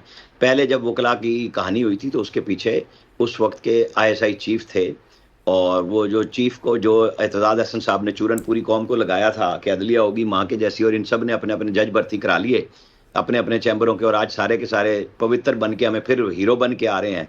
और छोड़ दें जी, ये जजों और वकला की अपनी सियासत है। आज पहली दफा चेक आने का चांस बना है कि अवामी नुमाइंदे, जो मर्जी आप कहें, दुनिया भर में ऐसा होता है कि पूछा जाता है ये जजों की भर्तियां चिटों पे होती रही हैं। ये कौन से इंसाफ की मबनी थी कि आप आम आदमी को तो भर्ती करेंगे PNB इश्तिहार देके, और जज भर्ती करेंगे किसी चैम्बर की चिट पे, किसी चीफ जस्टिस की चिट पे? क्यों करेंगे? लोगों का एहतसाब होना चाहिए और पब्लिक होना चाहिए। और सर, वो दूसरा सवाल था, वो खदशा अब खत्म हो गया गवर्नमेंट का, जो दिसंबर में वापस इलेक्शन का खदशा था ख्वाजा आसिफ साहब को, दूसरे उनके रहनुमाओं को? देखें, वो होगा नहीं होगा, वो खदशात आपके सवाल में जवाब मौजूद है। मंसूर अली शाह साहब आ गए। अगर सिर्फ ख्वाजा आसिफ की बात कोई देखना है तो उन्होंने तो मंसूर अली शाह कहा था, तो वो नहीं आए। ठीक हो गया। मतलब यही आफरीदी के बाद अभी खदशात दूर हो गए। अच्छा सर, ये बताइएगा, अख्तर मेंगल साहब कह रहे हैं कि उनके सेनेटर्स को बड़ा जो है वो प्रेशराइज किया गया आईनी तरमीम के लिए।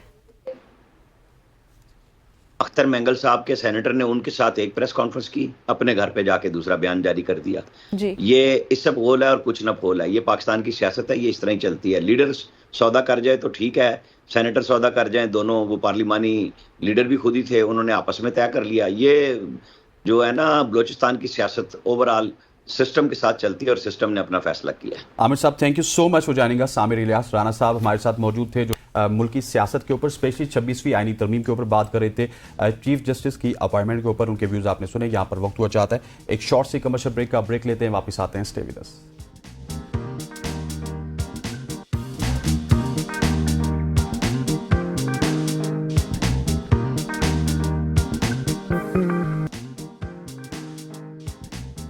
Welcome back everybody. एक बार फिर से खुशामदीद भी कहते हैं आपको सुबह सोच में, और आपकी बड़ी ही इंटरेस्टिंग पर्सनैलिटी से मुलाकात करवाने जा रहे हैं जो कि पाकिस्तान का फख्र बने।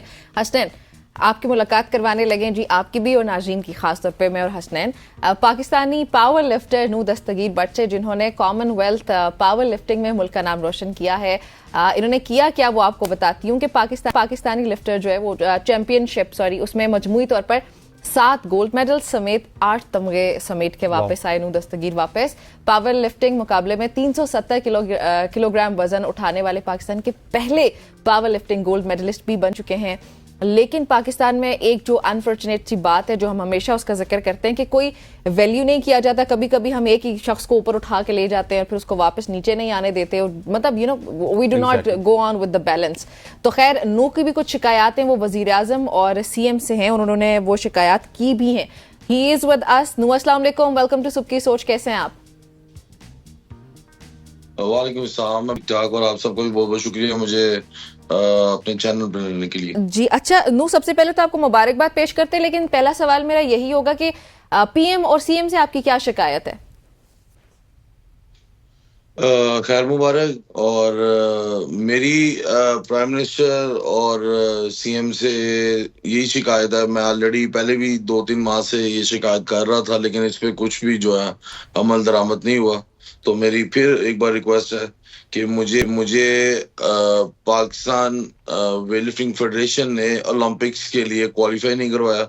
अच्छा। और जबकि आई थिंक पूरे पाकिस्तान को पता है कि जब 2022 कॉमनवेल्थ गेम्स में अरशद नदीम और मैं इकट्ठे जो है वहां पे गोल्ड मेडलिस्ट हुए थे, और उसके बाद जो है अरशद नदीम को उसकी फेडरेशन ने ओलंपिक्स पे लेके गए, लेकिन पाकिस्तान वेटलिफ्टिंग फेडरेशन ने कई इल्जामात मेरे पे लगाए हैं जो कि जिनका कोई प्रूफ नहीं है, और कई एलिगेशंस मेरे पे लगाई गई कि ये जो है ना एक पैनल बॉडी के साथ जो है मिलकर काम कर रहा है, और एक अपने सेल्फ ईगो की वजह से जो है इन्होंने अभी तक मेरे साथ जो है ना ग्रजेस रखे हुए हैं, जिसकी वजह से जिस बिना पे मैंने जो है अपनी गेम ही स्विच कर लिया कि मैं इन पॉलिटिक्स में इनके साथ जो है ना मजीद नहीं चल सकता।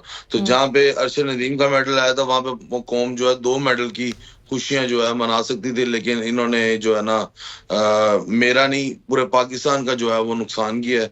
और बेबुनियाद एलिगेशंस है मैम, वो ये है कि आप किसी पैनल बॉडी के साथ काम कर रहे हो। आप क्या कहते हैं, इवन के जब मैं कॉमनवेल्थ क्लासिक पावर लिफ्टिंग के लिए गया हुआ था, उस दौरान पाकिस्तान के अंदर वेट लिफ्टिंग नेशनल चैंपियनशिप हो रही थी, और नेशनल चैंपियनशिप के ऊपर मैं पाकिस्तान का जो जिसने कॉमनवेल्थ गेम्स में मेडल लिया वो मौजूद ही नहीं था, और अच्छा। मुझे पार्टिसिपेशन ही नहीं करने दी।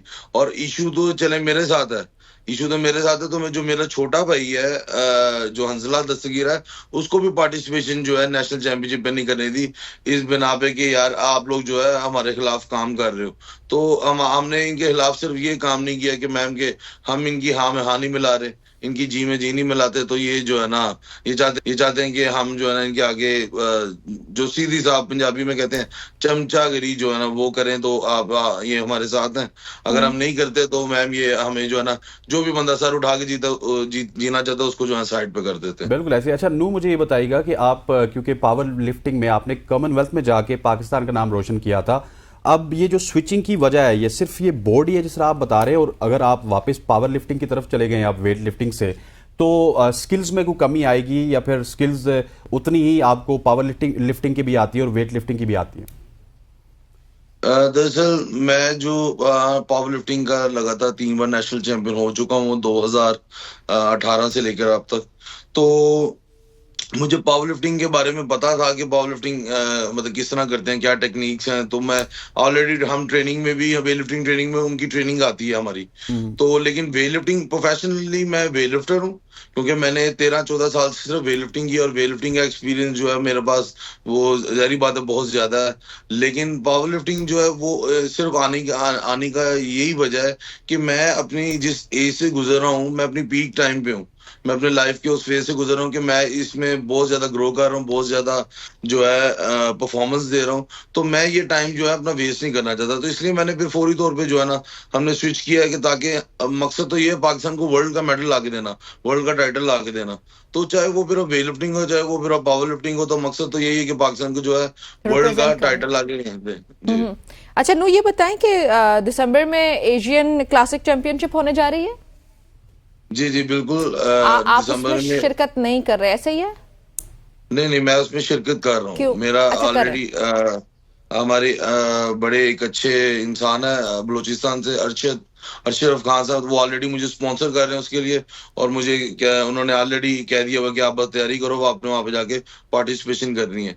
तो मैं ये भी सीएम साहब से और प्राइम मिनिस्टर साहब से ये भी रिक्वेस्ट करूंगा कि पावर लिफ्टिंग को जो है ना आप पाकिस्तान स्पोर्ट्स बोर्ड के साथ एसोसिएट करें, ताकि हम जो है पावर लिफ्टिंग के जो खिलाड़ी हैं, जितने भी लोग हैं, उनको ये टेंशन ना हो कि यार स्पॉन्सर मिलेगा तभी हम इंटरनेशनल लेवल पे जाके पाकिस्तान को रिप्रेजेंट कर सकेंगे। और पावर लिफ्टिंग जो है ओवरऑल बहुत ज्यादा एक ग्लोबल जो है लोग पावर लिफ्टिंग कर भी रहे हैं। इवन के पाकिस्तान के अंदर वेट लिफ्टिंग से ज्यादा पावर लिफ्टिंग जो है लोग कर रहे हैं।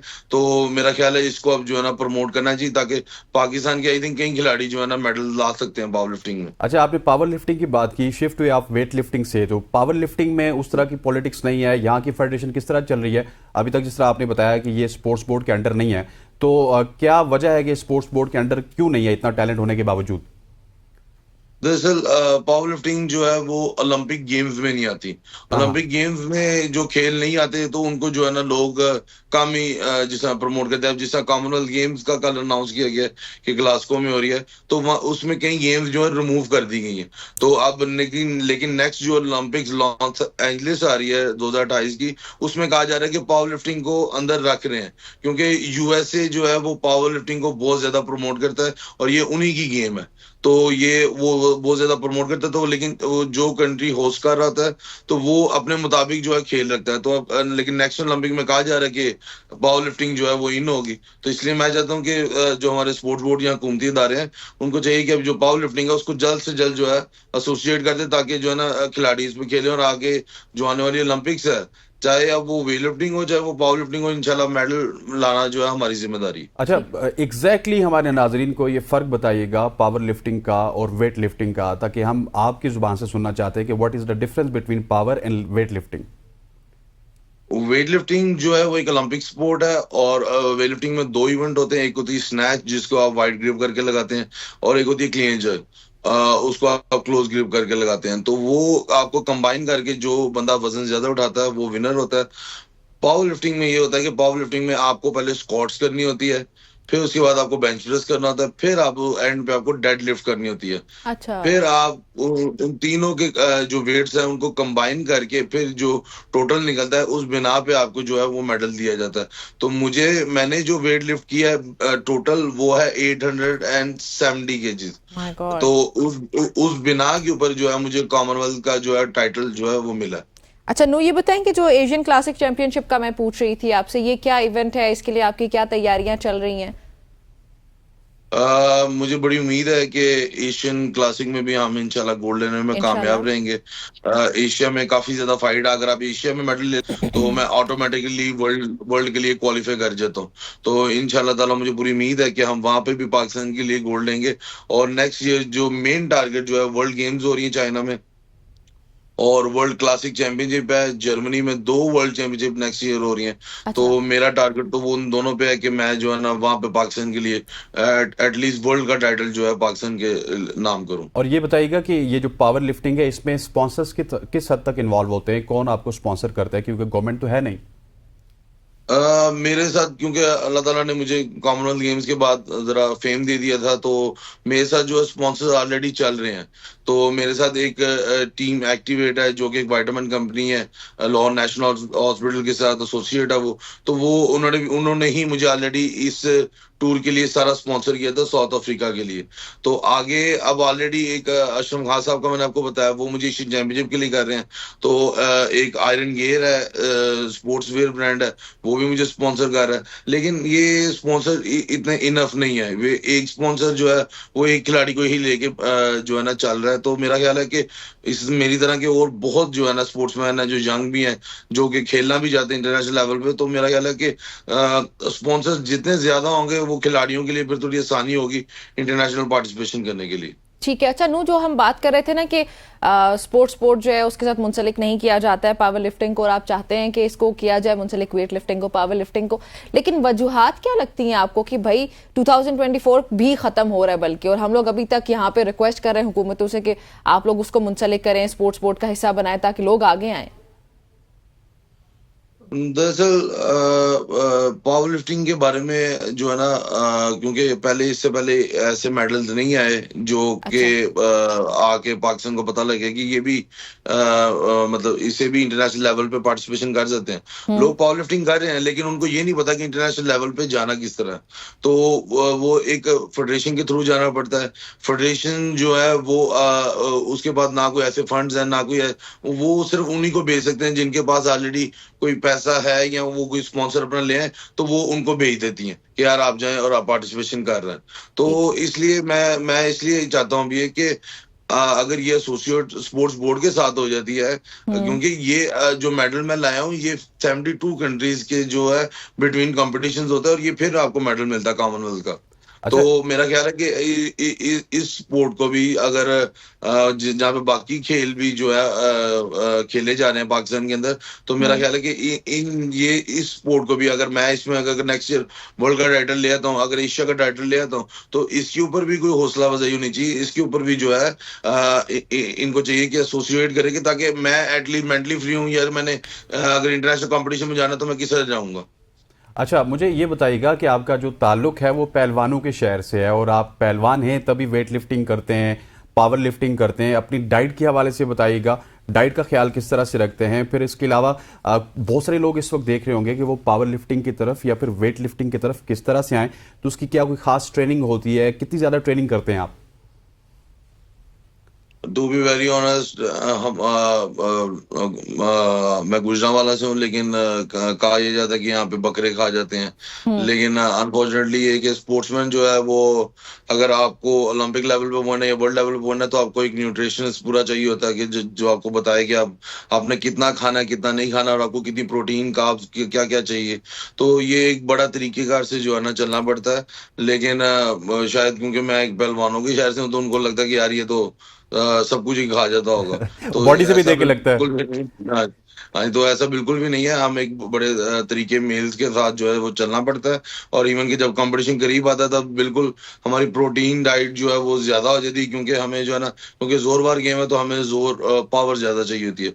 तो उसको जो प्रोटीन और कार्ब जो है उसको ज्यादा इंटेक करते हैं, चावल रोटी वगैरह को छोड़ देते हैं और हमारा जो मेन जो फोकस होता है वो हमारी पाकिस्तान की जो देसी डाइट है, जो हमारी गुजरांवाला की देसी डाइट है, हम उसको प्रेफर करते हैं क्योंकि उसमें काफी ज्यादा जो है वो जान होती है। तो उसमें हम ज्यादातर वही जो है ना, जिसमें बीफ, देसी अंडे, दूध वगैरह ये इस्तेमाल करते हैं। ठीक है, ट्रेनिंग अच्छा, ट्रेनिंग के हवाले से हाँ, बताइए। ठीक है, वो बता दें।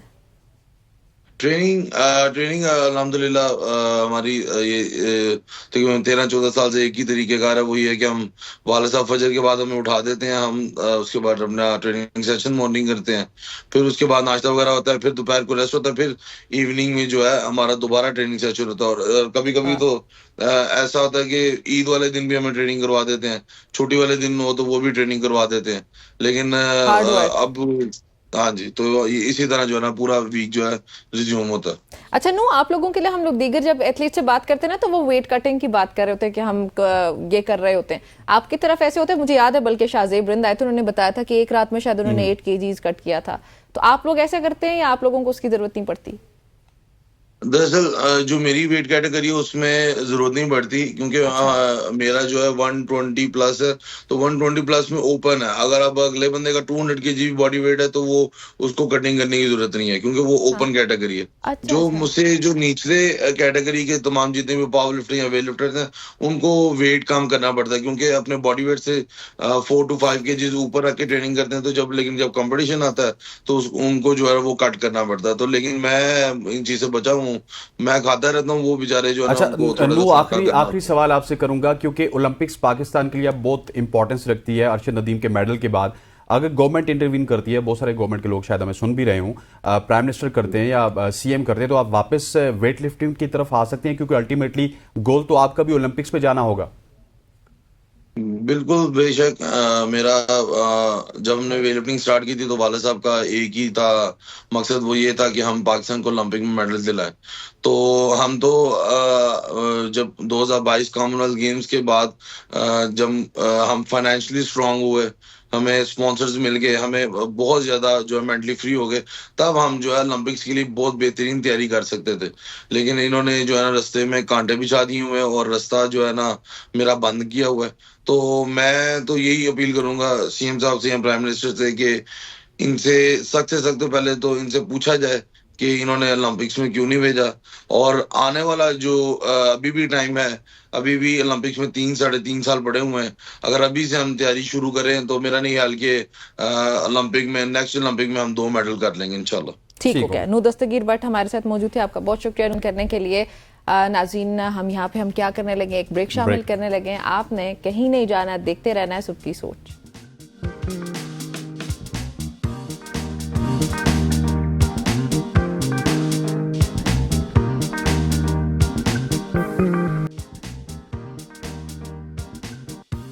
वेलकम बैक जी। अब हम एक ऐसी चीज़ के हवाले से बात करेंगे जिसको किसी ज़माने में कहा जाता था कि ये तो जहर है, इसके हवाले से इस तरह की बातें की जाती थी। किया नहीं जाता था। पाकिस्तान में मशरूम के हवाले से बात करूंगा। मशरूम को कभी जहरीली बूटी कहा जाता था, लेकिन चाइनीज़ खानों की मकबूलियत के बाद किसान अब मशरूम उगाने की तरफ रागिब हो रहे हैं। मशरूम की काश्त के लिए वसी ज़मीन की भी ज़रूरत नहीं है। पाकिस्तान के मुख्तलिफ शहरों में मशरूम की इंडोर काश्त की जाती है और किसान इस फसल से मुतमईन हैं, पैसे कमा रहे हैं। और आज हमने कहा कि हम आपको एक ऐसी शख्सियत से मिलवाते हैं जो ये काम कर रहे हैं, काम करते हैं। आप भी कर सकते हैं। इनकी जो राय होगी उनको सुनिए, उस पर अमल कीजिए।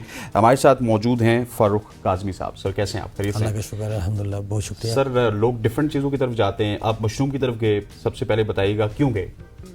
देखिए, इसमें एक तो ये है कि ये वक्त का तकाजा है और नीड है आपकी। जैसे आपके चिकन है, चिकन में आप देखें वो चीज़ें नहीं हैं जो इस मशरूम के अंदर है। आप देखें इसके अंदर जो मिनरल्स हैं और उसके अंदर विटामिन्स हैं वो बहुत ज़्यादा हैं और हेल्थ के लिए बहुत अच्छी है ये।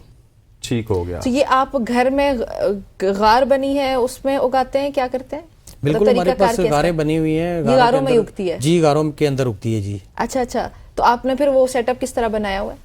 वो मेरी 7 कनाल पे गारें बनी हुई हैं इस्लामाबाद के अंदर, जो आपके ज़्यादा मीडिया के दोस्त वगैरह और मेरे गेस्ट वगैरह आते हैं उसके अंदर। ठीक है। क्योंकि गर्मियों में ज़्यादा हम लोग पहले उसको यूज़ करते थे गर्मियों के लिए। हाँ। गर्मियों में आपको पता है गारें ठंडी होती हैं। जी जी जी। तो ये जो मशरूम की ऑस्टर मशरूम है, इसकी जो टेम्परेचर नीड है, सबसे पहले इसकी नीड है तो इसको 18 से लेके 18 से लेके 24 तक टेम्परेचर की ज़रूरत होती है। तो वो गारें उसको सूट करती थी। तो वैसे भी नेचुरल आपको पता है जहाँ पे फंगस होता है या लकड़ी होती है आपकी, उसके अंदर जी उगते हैं जी। जैसे वर्ल्ड वार में जर्मनी की जब वार हुई थी, वर्ल्ड वार, उसके अंदर ना काफ़ी मशरूम उगे थे। उसके बाद ये समझे कि उसको इस्तेमाल में लेके आए हैं आगे, जो फार्मिंग इसकी की गई है वहाँ से। और ये गारें आपने खुद बनाई हैं? जी, गारें मेरी अबाऊ अजदाद की गारें हैं। ये अच्छा, उस ज़माने से बनी जी, है? पुरानी मेरी गारें कुदरती बनी है उस वक्त जी। उसको थोड़ा सा हम लोगों ने एक्सटेंड किया क्योंकि हमारी फार्मिंग फील्ड है। मैंने आपको बताया कि मैं ऑर्गेनिक फार्मिंग करता हूँ, मेरी फील्ड है बाप दादा से। हाँ। तो वहाँ पे हम लोग मुख्तलिफ किस्म की फार्मिंग करते हैं। प्लांट्स भी हैं, पौधे हैं, हमारे फ्रूट्स प्लांट्स हैं, हर्बल प्लांट्स हैं, काफ़ी सारी चीज़ें हैं उसमें। तो मशरूम फार्मिंग तकरीबन 1-1.5 साल से हम लोगों ने इस पे काम किया। मेरे साथ चाइनीज़ हैं कंपनीज जो सीड लेके आए हैं और इसका एक जो फार्मिंग के लिए थोड़ा सा, क्योंकि हमारे पास ट्रेनिंग नहीं थी उस तरह की फार्मिंग के इसकी मशरूम के ऊपर, तो उससे चाइनीज़ के साथ मिलकर हम लोगों ने किया है। इंशाल्लाह आपको विजिट भी कराएंगे। पाकिस्तानी मार्केट से आपको रिस्पांस आ रहा है या ओवरऑल आगे पीछे भी आप? नहीं, अल्लाह का शुक्र है, हर जगह से रिस्पांस पाकिस्तान में ज़्यादा लोग कर रहे हैं फार्मिंग की तरफ, इसकी फार्मिंग की तरफ आ रहे हैं क्योंकि आपको पता है इसके रेट्स वगैरह भी अच्छे हैं। इंटरनेशनल मार्केट में तो इसको $35-36 की मिलती है और पर केजी, और पाकिस्तान के आपके जो दराज वगैरह इस पे 4000 रुपए की दे रहे हैं और हम लोग 1500 रुपए की वो दे रहे हैं अब स्टार्टिंग में। मुख्तलिफ अक़साम है जी। हम एक किस्म पे ऑस्टर मशरूम पे ज्यादा काम करते हैं। और इसके अलावा कोई इकसाम है? जी, इसकी तो 54,000 से ज्यादा इकसाम है दुनिया में। जी हाँ जी। तो आप अभी सिर्फ एक पे काम हम लोग एक पे करते हैं। हमारे पास आपकी जैसे आपके ठंडे इलाके हैं, मरी है, आपका चतराल है, या ऊपर के इलाके हैं, कश्मीर के खास करके इलाके हैं, वहाँ पे हम करते हैं, उस पे गुच्छी पे काम कर रहे हैं। आपको जिसको आप लोग लोकल ज़बान में मरी वाले गुच्छी कहते हैं। गुच्छी को वैसे क्या कहते हैं? गुच्छी को मशरूम ही कहते हैं। वही मशरूम किस्म में आता है वो। अच्छा, वो कोई बहुत गुच्छी कहता है, कोई कुंची कहता है। जी बिल्कुल, हम पहाड़ी जुबान में आपकी जो जुबान के साथ साथ चेंज हो जाते हैं। जी जी जी। लेकिन उसको तो ढूंढना पड़ता है या उसकी भी फार्मिंग हो सकती है? नहीं, उसकी फार्मिंग हम लोग कर रहे हैं जी, उसकी फार्मिंग हो सकती है। और ये तो बहुत खूबसूरत बात है। आपके दियार के जहाँ पे प्लांट्स लगे हुए, दियार के प्लांट्स हैं, ये शेडो के नीचे होता है, इसको ज़्यादा हीट नहीं चाहिए। टेम्परेचर इसका कंट्रोल करना पड़ता है। अगर आप इसको टनल के जरिए करेंगे, कंट्रोल फार्मिंग करेंगे तो उससे भी हो सकती है। इन्वायरमेंट पे डिपेंड है। जैसे आपका अब सीजन चल रहा है, जैसे आपका सावन भादो आता है, बारिशें होती हैं, जो आपका जो पुरानी लकड़ी जली हुई वेस्टेज होती पड़ी होती है उसके अंदर से ये निकल आते हैं जी। ठीक। और आपने एक जिक्र किया था कि हमने इंट्रो में बल्कि ये बताया था कि मशरूम को उगाने के लिए कुछ ज्यादा जगह की जरूरत नहीं है। बिल्कुल ऐसा ही है। गारे बना सकते हैं कहीं भी, गारे बना सकते हैं। उसके अलावा आपका अगर आपके पास कोई पुराना शेड पड़ा हुआ है, बेकार पड़ा हुआ है, अगर आप टेम्परेचर उस पर मेंटेन इसका कर सकते हैं तो वहाँ पे। अच्छा, टेम्परेचर मेंटेन कैसे किया जाता है? एक तो गार चलें खुद ही ठंडी होती है, उसके अलावा भी कुछ करना जी पड़ता बिल्कुल ऐसा ही है। जैसे देखें टेम्परेचर जब आपकी फसल लगाते हैं तो उसके अंदर फर्टिलाइजर उसके जो होता है उसकी वजह से ना हीट पकड़ती है वो, कोई भी आपका सीड है हीट के जरिए होता है। जब उसको टेम्परेचर ज्यादा हीट हो जाता है तो फिर हम लोग फैन शैन लगा के उसको हवा जो दे के थोड़ा सा उसको कंट्रोल। अच्छा, गारों के अंदर आप लोग फैन वगैरह से लगाना, अगर सम टाइम अगर टेम्परेचर उसका ज्यादा होता है 24 से ज्यादा हो तो फिर हम लोग उसको जरा थोड़ा सा कम करें। और ये जो फुटेज हम दिखा रहे हैं इस वक्त जिसमें शॉपर्स लगे हुए हैं, ये शॉपर्स के अंदर क्या मशरूम शॉपर्स के अंदर लगाते हैं, क्या होता है? ये सबसे पहले आपका जो मटेरियल है उसमें आपका लगता है जो भूसा है गंदम का, ऑर्गेनिक हमारी गंदम होती है उसका भूसा होता है, ठीक है। उसके बाद फिर आपका कच्ची लकड़ी का भूरा होता है। उसके अलावा आप उसमें जो उसको हम चोखर कहते हैं, जो छिलका उतरता है गंदम का, ठीक है, वो उसमें डालते हैं। उसके बाद थोड़ा सा हम उसको मटेरियल को मिक्स जब करते हैं उसके लिए शुगर सम टाइम ऐड करते हैं, उसमें थोड़ी सी चीनी डालते हैं, थोड़ी सी यूरिया डाल देते हैं, चूना डाल के उसको तैयार करते हैं। फिर उसको स्टीम करना पड़ता है, तकरीबन 24 घंटे तक हम उसको स्टीम करते हैं। उसके शापरों में जब वो डालते हैं स्टीम करके उसको ठंडा होने के लिए गारों में लेके जाते हैं। फिर इसकी जो सीडिंग है ये आपको पता है फंगस है खुद भी जी बेशक। तो इसको हम लोग ना फिर जो आपकी मकई है जिसको कौन कहते हैं उसके दाने होते हैं उसके ऊपर उसको बॉयल करके उसके ऊपर उसकी सीडिंग करके उसको पैक करते हैं। जब वो थोड़ा सा उसको पकड़ लेता है सीड, उसका फंगस उसको पकड़ लेती है दानों को, फिर वो उसके 7-8 दाने जो है हम लोग स्पून से इसके अंदर जो हमने शापर 3 किलो उसमें तकरीबन आ जाता है आपका, उसमें डाल देते हैं। तो उसको तकरीबन 120 दिन लग जाते हैं, उसके बाद वो निकलना शुरू हो जाती है। तो फिर अगर इसका आप इसका वेदर आप अगर उसका जो उसको नीड है उसको पानी चाहिए, नमी चाहिए उसको। सबसे पहले नमी आपकी उसमें 65 से लेके आपकी 70% नमी है उसको चाहिए, और टेम्परेचर आपका 18 से लेके 24 तक इसका आइडियल है जी। और प्रोसेस कितने मतलब आपने जी एग्जैक्टली 120 दिन तो बता दिया, खाने के काबिल कितने दिन में होती है? खाने के जब आप निकलनी शुरू होती है तो 24 घंटे में ये तैयार हो जाती है आपकी। फिर हम लोग उसकी प्लकिंग, जैसे आपकी सब्जी है वेजिटेबल हम लोग खाते हैं उसको अब उतार लें, बस चॉपिंग करके उसको काट के पकाएं, पकौड़े बनाएं, सूप में डालें। अच्छा देखिए ना इनकी फील्ड है तो कितने मजे से वो एक्सप्लेन कर रहे हैं हर चीज, कितने मजे से वो मशरूम। अच्छा इंटरेस्टिंग टॉपिक है, बहुत ही यूनिक और नई चीज है ना। गए आपकी वजह से, और स्टार्ट में मुझे लगता था कि मेरा ख्याल आएंगे फारूक साहब टक टक करके जवाब देंगे और नहीं हम आपकी तरफ आए तो प्लीज हमें मशरूम सूप पिलाइएगा। आपके मीडिया के दोस्त हमारे पास आते रहते हैं सारे, आपके हम टीवी पे मॉर्निंग शो में वो चला था, फिर इसके आपके एंकर हैं क्या नाम है जाहिदा, वो आई थी, उन्होंने किया था। अच्छा ये बताएं कि खाने के ये किस किस खाने में इस्तेमाल होती है? ये तो आपकी मुकम्मल आपका और अफादियत क्या है इसकी? आप देखें ना, जैसे मैंने आपको बताया इसके अंदर जो विटामिन हैं, अब B3 जो है, B5 है, B6 है, उसके अलावा A और D, ठीक है। ये अब देखें जिन लोगों को पता है, जो नॉलेज रखते हैं इस चीज़ की। फिर उसके बाद आपकी कैल्शियम की सोर्स है, फिर आयरन है इसमें, ठीक है, जिंक है, ये कैल्शियम की बहुत बड़ी सोर्स है ये, ठीक है। उसके अलावा फिर आपके जो औरतों के ज़्यादा मसाइल हैं, यूट्रस का मसला है या जो उस तरह के मसाइल में, कैंसर है, ठीक है, आपका ब्लड प्रेशर है, उसके अलावा आपका शुगर है, उसके लिए उसको कंट्रोल करती है। अगर 7 दिन आप इसको खाएं, खास करके जो ब्लड प्रेशर के मरीज़ हैं और ये शुगर के हैं, 7 दिन इसको इस्तेमाल करें 140 ग्राम्स। उसके बाद आप लैब टेस्ट करवा लें, आपको पता चल जाएगा कि इसके अंदर क्या क्या चीज़ें अल्लाह पाक ने। लेकिन जो हमने कहा था इंट्रो पे कि छोटी सी भी ज़मीन होनी चाहिए, उसको आप उगा सकते हैं। लेकिन फारूक साहब आपको जब सुन रहा हूँ मैं, तो मुझे लग रहा है कि इसके पीछे पूरी नॉलेज बेस होनी चाहिए। हाँ, जब तक आपको नॉलेज नहीं होगा, आपने बताया ना ये शॉपिंग बैग्स वाला, लुक्स लाइक डिफिकल्ट प्रोसीजर। जी बिल्कुल ऐसा ही है। देखिए ये फंगस है, अगर आप इसको तरीके से नहीं करेंगे तो जहरीली भी हो सकती है, ठीक है। अगर इसको आप स्टीम नहीं करते हैं, प्रॉपर तरीके से उसको नहीं करते हैं, तो इसकी फार्मिंग के लिए मैंने बताया कि जैसे हम लोगों ने ट्रेनिंग कहाँ से ली, अब मेरे जो स्टाफ है उसको मैंने ट्रेनिंग करवाई चाइनीज से, क्योंकि उनकी फील्ड है। अच्छा, वो लोग कर रहे थे। हम लोग बाकायदा इसका कोई नाम है इस शोबे का? जी बिल्कुल, आपकी फार्मिंग है और ये मशरूम फार्मिंग हम लोग कर रहे हैं। मशरूम फार्मिंग पे जाके आप प्रॉपर्ली ट्रेनिंग करेंगे, फिर उसके बाद आप ये करेंगे। और ये जो मार्गला की पहाड़ियों में हमें नजर आती है, मरी में नजर आती है, कश्मीर में नजर आती है, वो जो उगी होती है, वैसे वो क्या जहरीली होती है या वो किसी और फॉर्म में होती है? नहीं, वो उसकी मैंने बताया इसकी इकसाम जो है तकरीबन 5400 से ज्यादा इकसाम है इसकी दुनिया में पाई जाती हैं।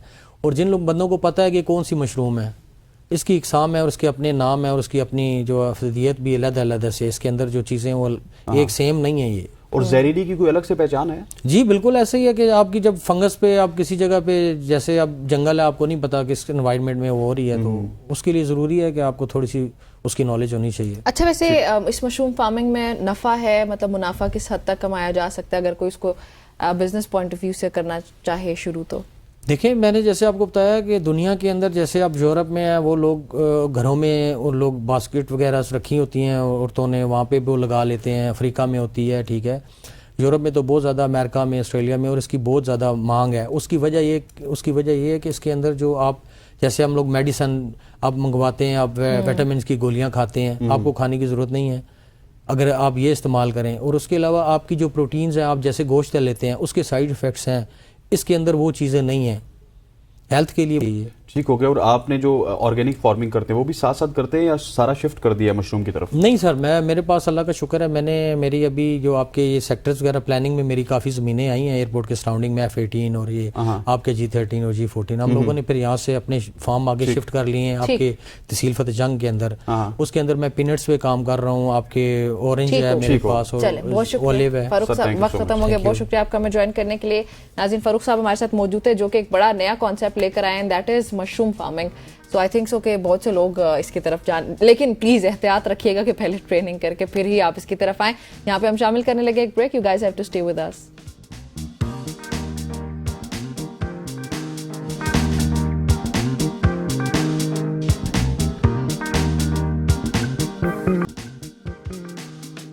Welcome back to show. अब हम बात करेंगे वर्जिश की, जिस्मानी सरगर्मी की। और जिस्मानी सरगर्मी बहुत ज़्यादा लाजमी होती है। वर्जिश वैसे हम गर्मी में बहुत ज़्यादा करते हैं, लेकिन जब सर्दी आ जाती है तो हम कहते हैं कि बिस्तर से बाहर नहीं निकलते, सुकून किया जाए। जिस्मानी सरगर्मी की बात की जाए, वर्जिश की बात की जाए, तो इसके ज़रिए सेहत को बेहतर बनाने में मदद मिल सकती है।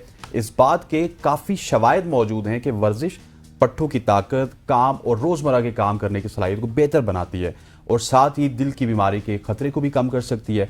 और इसके लिए एक जिम ट्रेनर का होना बहुत ज़रूरी है और सेहतमंद ज़िंदगी गुजारने के लिए आपके पास ऐसे लोगों का होना ज़रूरी है। वर्जिश की मखसूस सरगर्मियों को शुरू करने से पहले जिम ट्रेनर से आपको ट्रेनिंग लेनी चाहिए। ये नहीं कि आप जिम में गए, जाके वर्जिश स्टार्ट कर दी, वेट आपको कम उठाना था, ज़्यादा उठा गए, ज़्यादा उठाना था कम उठा गए, तो रात को आके आप बिस्तर पे सोएंगे, अगले दिन डॉक्टर के पास जाएंगे कि मुझे यहाँ से भी दर्द हो रही है, यहाँ से भी हो रही है। हाँ, ये मसाइल आपको फेस करने पड़ेंगे अगर आप कोई प्रॉपर चैनल के थ्रू कभी भी आप कोई काम नहीं करते, तो you have to bear the consequences as well. हमारे साथ मौजूद है जी फिटनेस ट्रेनर, इसीलिए हमने उनको बुलाया कि आपकी मुलाकात करवाएं नवीद सिद्दीकी से। नवीद, अस्सलाम वालेकुम, वेलकम टू सुबह की सोच। How are you doing? अल्हम्दुलिल्लाह, आई एम डूइंग ग्रेट। आप कैसे हैं? अल्हम्दुलिल्लाह। अच्छा नवीद, ये जो हम बात कर रहे हैं कि अक्सर लोग, अगर हम फॉर एग्जांपल वर्जिश की भी बात करें तो कोई यूट्यूब वीडियो लगा के भाई आप लोग शुरू कर देते हैं और फिर खुद को ही नुकसान पहुंचाते हैं, तो कितना इंपॉर्टेंट है एक प्रॉपर चैनल के थ्रू किसी काम को शुरू करना? अब यहाँ पे ट्रेनिंग की बात हो रही है, फिटनेस की बात हो रही है, तो एक ट्रेनर का होना कितना इंपॉर्टेंट है? आप जवाब ना दीजिएगा, इससे पहले आप जवाब दें, मैं नंबर भी अनाउंस कर देता हूँ, आप इनसे सवाल भी कर सकते हैं। 05126249446 पे आप कॉल कर सकते हैं। दूसरा नंबर है 05189010008। जी नवीद। जी, तो जो आपने सवाल किया वो ये है कि फिटनेस ट्रेनर की ज़रूरत क्यों है हमें स्टार्ट में गाइडेंस के लिए, प्रॉपर चैनल के लिए। तो अब लेट से हम स्कूल जाते हैं तो हमें एक टीचर की ज़रूरत पड़ती है। वैसे ही when you are going to the gym, या अगर आप जो है किसी जगह पे अपनी कोई एक्सरसाइज शुरू करने लगे हैं, अपनी सेहत को आगे बढ़ाने के चक्रों में हैं, तो उसमें पहले आपकी स्क्रीनिंग होना बहुत ज़रूरी है। ठीक है, स्क्रीनिंग के बाद आपने अपना गोल आइडेंटिफाई करना है कि मैंने गोल क्या अचीव करना है। इधर मैंने फैट लॉस करना है, मैंने वजन बढ़ाना है, मैंने वजन घटाना है। तो उस चीज़ के लिए जो है वो आपका एक तो स्क्रीनिंग करना और वो गोल आइडेंटिफाई करना। अब जो गाइडेंस का प्रोसेस है ना, उसमें there are lot of ways. मतलब कि समझें कि आप जो है वो डिफरेंट खुराकों के थ्रू अपना गोल अचीव कर सकते हैं, डिफरेंट एक्सरसाइज के थ्रू अपना गोल अचीव कर सकते हैं, और डिफरेंट स्लीप पैटर्न के थ्रू, रिकवरी के थ्रू, डिफरेंट सप्लीमेंटेशन के थ्रू। उसमें ट्रेनर का यहाँ पे इनपुट ये होता है कि वो सारी जो वेज हैं जिससे आप गोल में पहुंचोगे, आपके लिए जरूरी नहीं है कि सारे काम करें। हर किसी की बॉडी डिफरेंट है, स्पेसिफिक बॉडी टाइप है, स्पेसिफिक जेनेटिक्स है, एग्जैक्टली स्पेसिफिक उनकी हेल्थ कंडीशंस हैं, स्पेसिफिक उनका स्टार्टिंग पॉइंट है। तो उस गोल के दौरान अगर आप लेट से किसी गलत रास्ते पे निकल गए तो आपको वापस आना पड़ेगा। यहाँ अगर आप वहां पे हो गए तो आप फंस सकते हैं थ्रू एन इंजरी या कुछ, तो उससे आपकी प्रोग्रेस उल्टा आगे नहीं, उल्टा डिटेरियोरेट होगी पीछे की तरफ। तो उस केस में आपको एक फिटनेस ट्रेनर क्या करता है कि वो जो आपका सारा टाइम है, time, energy on learning and also testing में हो सकता है आप इंजर हो जाएं अपनी तरफ से ट्राई करने में, तो वो आपको जो है एक ट्रेनर उस रास्ते में से जो परफेक्ट रास्ता होता है, अगर तो प्रॉपर ट्रेनर हो, क्योंकि आजकल हमारे पास काफ़ी लोग ऐसे हैं सर्टिफाइड नहीं है और एक गलत चैनल के थ्रू जो है वो ट्रेनर बन जाते हैं, तो उस केस में जो है वो एक ट्रेनर आपको हेल्प करता है to get to the goal as fast as possible. और जो सॉरी आपको इंटरप्ट करिए, लेकिन वो इसी से रिलेटेड क्वेश्चन है। आपने जो बात की है कि एक ट्रेनर जो होता है वो उसको पता होता है कि एक तो बॉडीज जो है ना वो डिफरेंट तरह से रिएक्ट करती हैं, तो क्या ट्रेनर्स हर किसी की इंडिविजुअली बॉडीज को भी स्टडी करते हैं? फॉर एग्जांपल हम कोई प्री वर्कआउट या पोस्ट वर्कआउट मील की बात करें तो हर किसी का मेटाबॉलिज्म भी डिफरेंट होता है, तो क्या ट्रेनर उस पर भी ख्याल रखता है कि यार मेरे इस वाले जो बंदा है इसको इस तरह से ख्याल करना है या केटर करना है? हाँ बिल्कुल ऐसे करता है। Yes we do that. Basically इसमें होता ही है ना कि आपको सबसे पहले हम we analyze what are your current routines. अच्छा, इस वक्त आप क्या ऐसी चीजें हैं जो आपकी डाइट के अंदर नहीं है। लेट्स से प्री वर्कआउट की बात करें, पोस्ट वर्कआउट की बात, लेट्स से लैक्टोज इंटॉलरेंट है। अब काफी लोग नॉर्मली एक्सरसाइज से पहले ओट्स खाते हैं या वो मिल्क शेक पी लेते हैं। आपको लैक्टोज इंटॉलरेंट होगा और वो मिल्क शेक पी लेगा तो उसके डाइजेशन में मसला होगा। जिम जाकर एक्सरसाइज करने के लिए तो आइदर ब्लोटिंग हो जाएगी उसको, आइदर उसका पेट खराब हो जाएगा तो वो वॉमिट कर देगा। तो इस तरह की जो है वो चीजें माइनर डिटेल्स होती है जो हमें कैटर करने पड़ते हैं। साथ में मेटाबॉलिज्म आप मेक श्योर करते हैं पहले। जी बिल्कुल, ठीक हो गया। चलिए अच्छा नवीद ये बताइएगा कि बहुत सारे लोग, जैसे मैंने इंट्रो में बताया था, हमने जिम जाना है, 2 महीने की ट्रेनिंग करते रहते हैं, प्लानिंग करते रहते हैं कि हमने जिम जाना है। जब जिम पहुंचते हैं ट्रेनर खास होता नहीं है वहां पे, पता नहीं वेट ज्यादा उठा देते हैं, कुछ भी कर देते हैं, दूसरे दिन घर लेटे होते हैं, उसके बाद कहते हैं नहीं हमने जिम नहीं जाना। ऐसे केसेस बहुत ज्यादा देखे होंगे। बिल्कुल। उसकी वजह यही है कि ट्रेनर नहीं होता जो कि पहले दिन से उनको समझाए, उनको बताया कि नहीं आपने ये वेट अभी नहीं उठाना, या कोई और वजह भी होती है? उसकी वजह ये होती है कि एक तो ईगो, जल्दी पहुंचना है, शॉर्टकट्स हम सब ढूंढते हैं, शॉर्टकट्स में हम जो है वो अपने आप को ले डूबते हैं। जिंदगी के हर चीज में अगर आप शॉर्टकट ढूंढेंगे तो पहले दिन वो बिग शो बनना चाहते हैं। एग्जैक्टली ऐसा ही है। वो अपना जो है ना दूसरे को देख के किसी 4-5 लोगों को जिनके जैसे उनको बनना है वो उस प्रोसेस से नहीं गुजरना चाहते, बस वो डायरेक्ट वहां पहुंचना चाहते हैं। उसकी वजह से वैसे डिसीजन ले जाते हैं कि जिसकी वजह से उनको उसके कॉन्सिक्वेंसेस फेस। चलें जी, हमारे पास एक कॉलर है मुनीर अहमद जामपुर से। आई गेस मुनीर, अस्सलाम वालेकुम, वेलकम टू सबकी सोच। प्लीज अपना क्वेश्चन पूछिएगा। वालेकुम सलाम मैम, क्या हाल चाल है? आप ठीक हैं? हसनैन साहब ठीक हैं? जी अल्हम्दुलिल्लाह, अल्लाह पाक का शुक्र से। मैम मैं एक बैंकर हूँ, मैं डेली बेसिस पे ना बैंक जॉब करता हूँ। तो जो बैंक है मेरे घर की मसाफत से है, तो यहाँ पर पॉसिबल नहीं है कि मैं वहाँ घर का खाना ले जा सकूँ और जो ना प्रॉपर डाइटिंग कर सकूँ। तो वहाँ से जो ना होटल का खाना होता है उसकी वजह से, और सारा दिन बैठना होता है जॉब के हवाले से, तो साथ साथ स्पोर्ट्स भी मैं खेलता हूँ। तो सबसे पूछना ये था कि क्या मैं जो है ना होटल का खाना छोड़ दूं, या बैंक में कोई ऐसी रूटीन बताएं जिससे मैं शाम को वापस आकर कोई, वो तो नवीद के अलावा मैं भी कहूंगी प्लीज छोड़ दें। चलिए नवीद बताएं। देखिए होटल का खाना भी अगर आप किसी अच्छे होटल से खा रहे हैं जहाँ पे जो है वो न्यूट्रिशन का ख्याल किया जाता है, बनाने का तरीके का ख्याल किया जाता है और जिसको उसकी प्योरेस्ट फॉर्म में आपको दिया जाता है। होता क्या है कि अब नॉर्मली इतना ज़्यादा चीज़ों को फ्राई किया जाता है कि वो उसके जो न्यूट्रिएंट्स हैं नेचुरल वो तो पहले निकल जाते हैं, उसके साथ आपके फैट्स ऐड अप हो जाते हैं। तो वो डिपेंड करता है। और इसके अलावा जो है वो ये डिपेंड करता है कि इस वक्त अभी करंट रूटीन क्या है। सबसे पहले 2 चीज़ें जो आपने हैं जो ऐड आउट करनी है, मुझे नहीं पता, इस तरीके से मैं नहीं बता सकता किसी को कि वो क्या उनके लिए क्या चीज़ एक्स्ट्रा हेल्प करेगी उनको, लेकिन 2 चीज़ें जो आम बंदे के हिसाब से मैं अगर बताता हूँ तो सबसे पहले आपने एलिमिनेट करना है शुगर इनटेक। ठीक है, ऐसी कौन सी चीज़ें शुगर से बन रही है या रिफाइंड चीज़ें। दूसरी आपने एलिमिनेट करना है जी कुकिंग ऑयल। ये 2 चीज़ें हमारे जो है ना नॉर्मल हमारी रूटीन में जो पाकिस्तानी लोग हैं, ये 2 चीज़ें अगर एलिमिनेट करते हैं तो आप एक थोड़ा सा अपनी प्रोग्रेस आगे बढ़ा लेंगे टुवर्ड्स फिटनेस। उसके बाद फिर बाकी चीज़ें कि जैसे आपकी प्रोटीन कम है तो आप जो है अंडे बढ़ा लें या आप जो है वो चिकन की इंटेक बढ़ा लें, लेकिन वो चिकन और अंडे भी जो है प्योरेस्ट फॉर्म में बनाएं, ज़्यादा ऑयल में ना तलें। उसको वही वाली बात आ गई कि ऑयल में आ जाता है, नॉर्मली लोग इस तरीके से बनाते हैं। तो बॉयल चिकन हो और उसके साथ जो है यहाँ फिर आप अंडे वगैरह, तो इस तरीके की चीज़ें हैं। साथ में अगर आपके विटामिन की कमी है तो फ्रूट्स। तो लेकिन स्टार्ट में यही 2 चीजें जो नॉर्मली लोग एलिमिनेट नहीं कर पाते। Not good at all. जिस भी ट्रेनर से बात करते हैं वो कहता है कुकिंग ऑयल से दूर रहें। ये इतना ज्यादा खतरनाक है आपके लिए? बहुत ज़्यादा खतरनाक नहीं है, लेकिन एक्सेस जो है ना वो हमारे यहाँ जो ना एक्सेसिव एक्सेसिबिलिटी का ख्याल नहीं किया। सुबह शाम रात हमारे घर वाले भी जो है वो हर सालन के जो है ना ऑयल के बगैर तो बोलते बनेगा ही नहीं। मजा ही नहीं आएगा उसके अंदर, वो टेस्ट ही नहीं आएगा। तो ऑयल का है, अगर लेट से कोई ऑयल यूज भी कर रहा है ना तो वो थोड़ा सा जो है वो उसको स्विच करके they can use olive oil.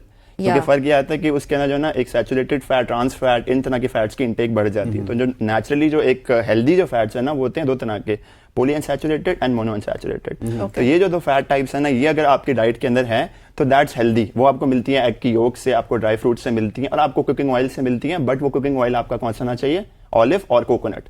तो ऑलिव ऑयल की आप रिप्लेसमेंट कर लें, क्योंकि जो कंपनीज जो बनाती हैं हमारा कुकिंग ऑयल वो इन चीज़ों का ख्याल नहीं करती कि वो नेचुरल चीज़ें, वो इंग्रेडिएंट्स ऐसे एडअप करते हैं कि जो सस्ते मिल जाएं आर्टिफिशियल हो जाए, लेकिन अगर बंदा ज्यादा यूज करता है नॉर्मली तो वो ठीक। उनकी सेहत अच्छा, को एक और impact चीज है करता कि जाहिर है पाकिस्तान में आपको पता है फाइनेंशियली हर कोई इतना स्टेबल Exactly. नहीं होता, हालात बड़े बुरे हैं।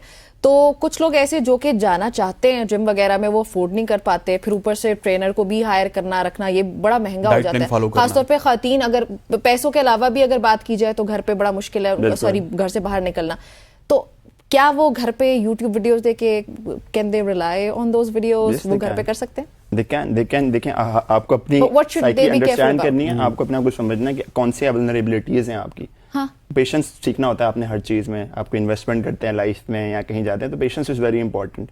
तो उस केस में आप वही चीजें इंप्लीमेंट करिए जो आप समझ सकते हैं कि यार स्टेप बाय स्टेप मैं इसको लेके चल सकता हूँ। हाँ। ठीक है, तो इस तरीके से डेफिनेटली आप पहुंच जाओगे। अगर ये बंदे पास पैसे नहीं है, जिसके पास पैसे नहीं है ना, उसको टाइम इन्वेस्ट करना पड़ेगा। जिसके पास टाइम नहीं है वो पैसे इन्वेस्ट करे। ठीक है, तो ये दोनों चीजें, इट्स अ ट्रेड ऑफ।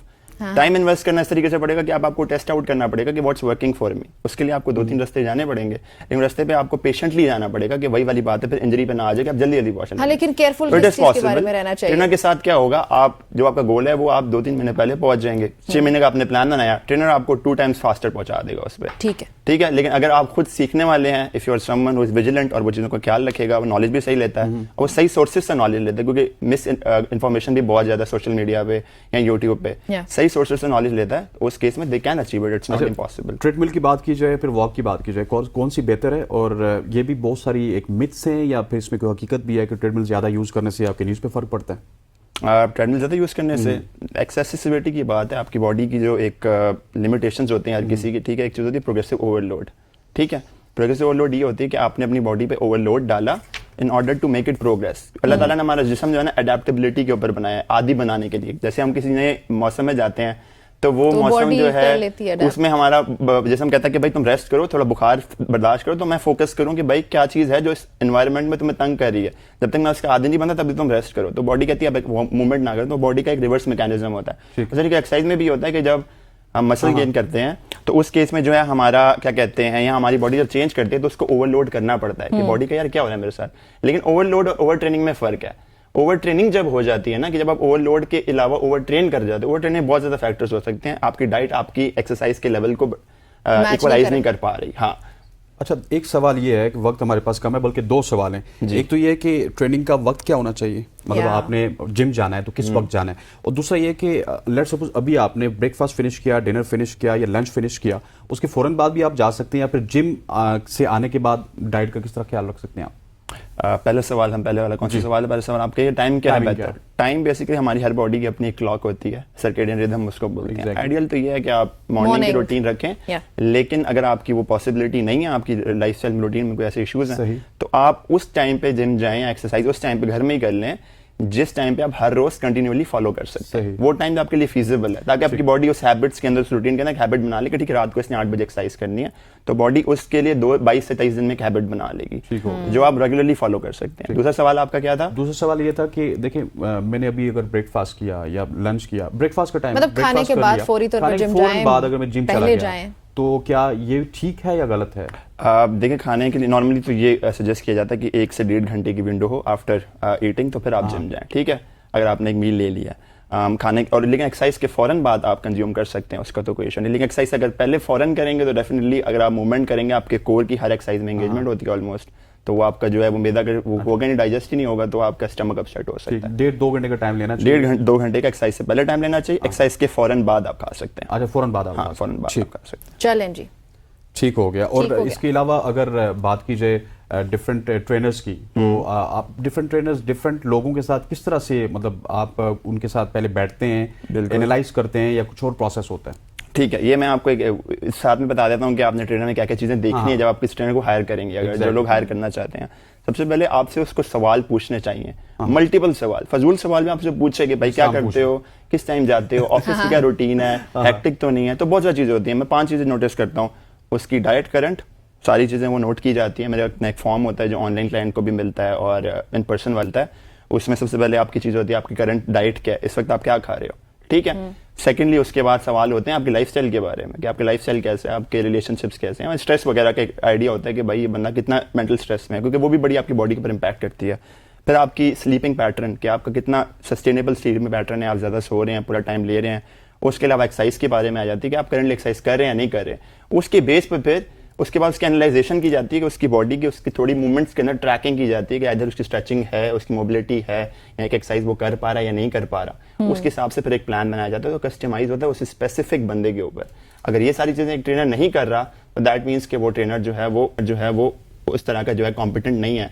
उसमें फिर ये आ जाता है कि आपकी जो डाइट का सीन है, डाइट में last but not the least, diet में जो है वो ये है कि उसने नॉर्मली क्या होता है एक ही टेम्पलेट दे देते हैं, ठीक कस्टमाइज करना जरूरी है, हमारे उसके हिसाब से बनाना जरूरी है। ठीक हो गया। बहुत शुक्रिया नवीद हमें ज्वाइन करने के लिए। नाज़रीन, नवीद की उनकी बातचीत आपने सुनी है। ये थी हमारी आज की सुबह की सोच। इंशाल्लाह आपसे कल मुलाकात होती है। इजाजत दीजिए, अल्लाह हाफिज।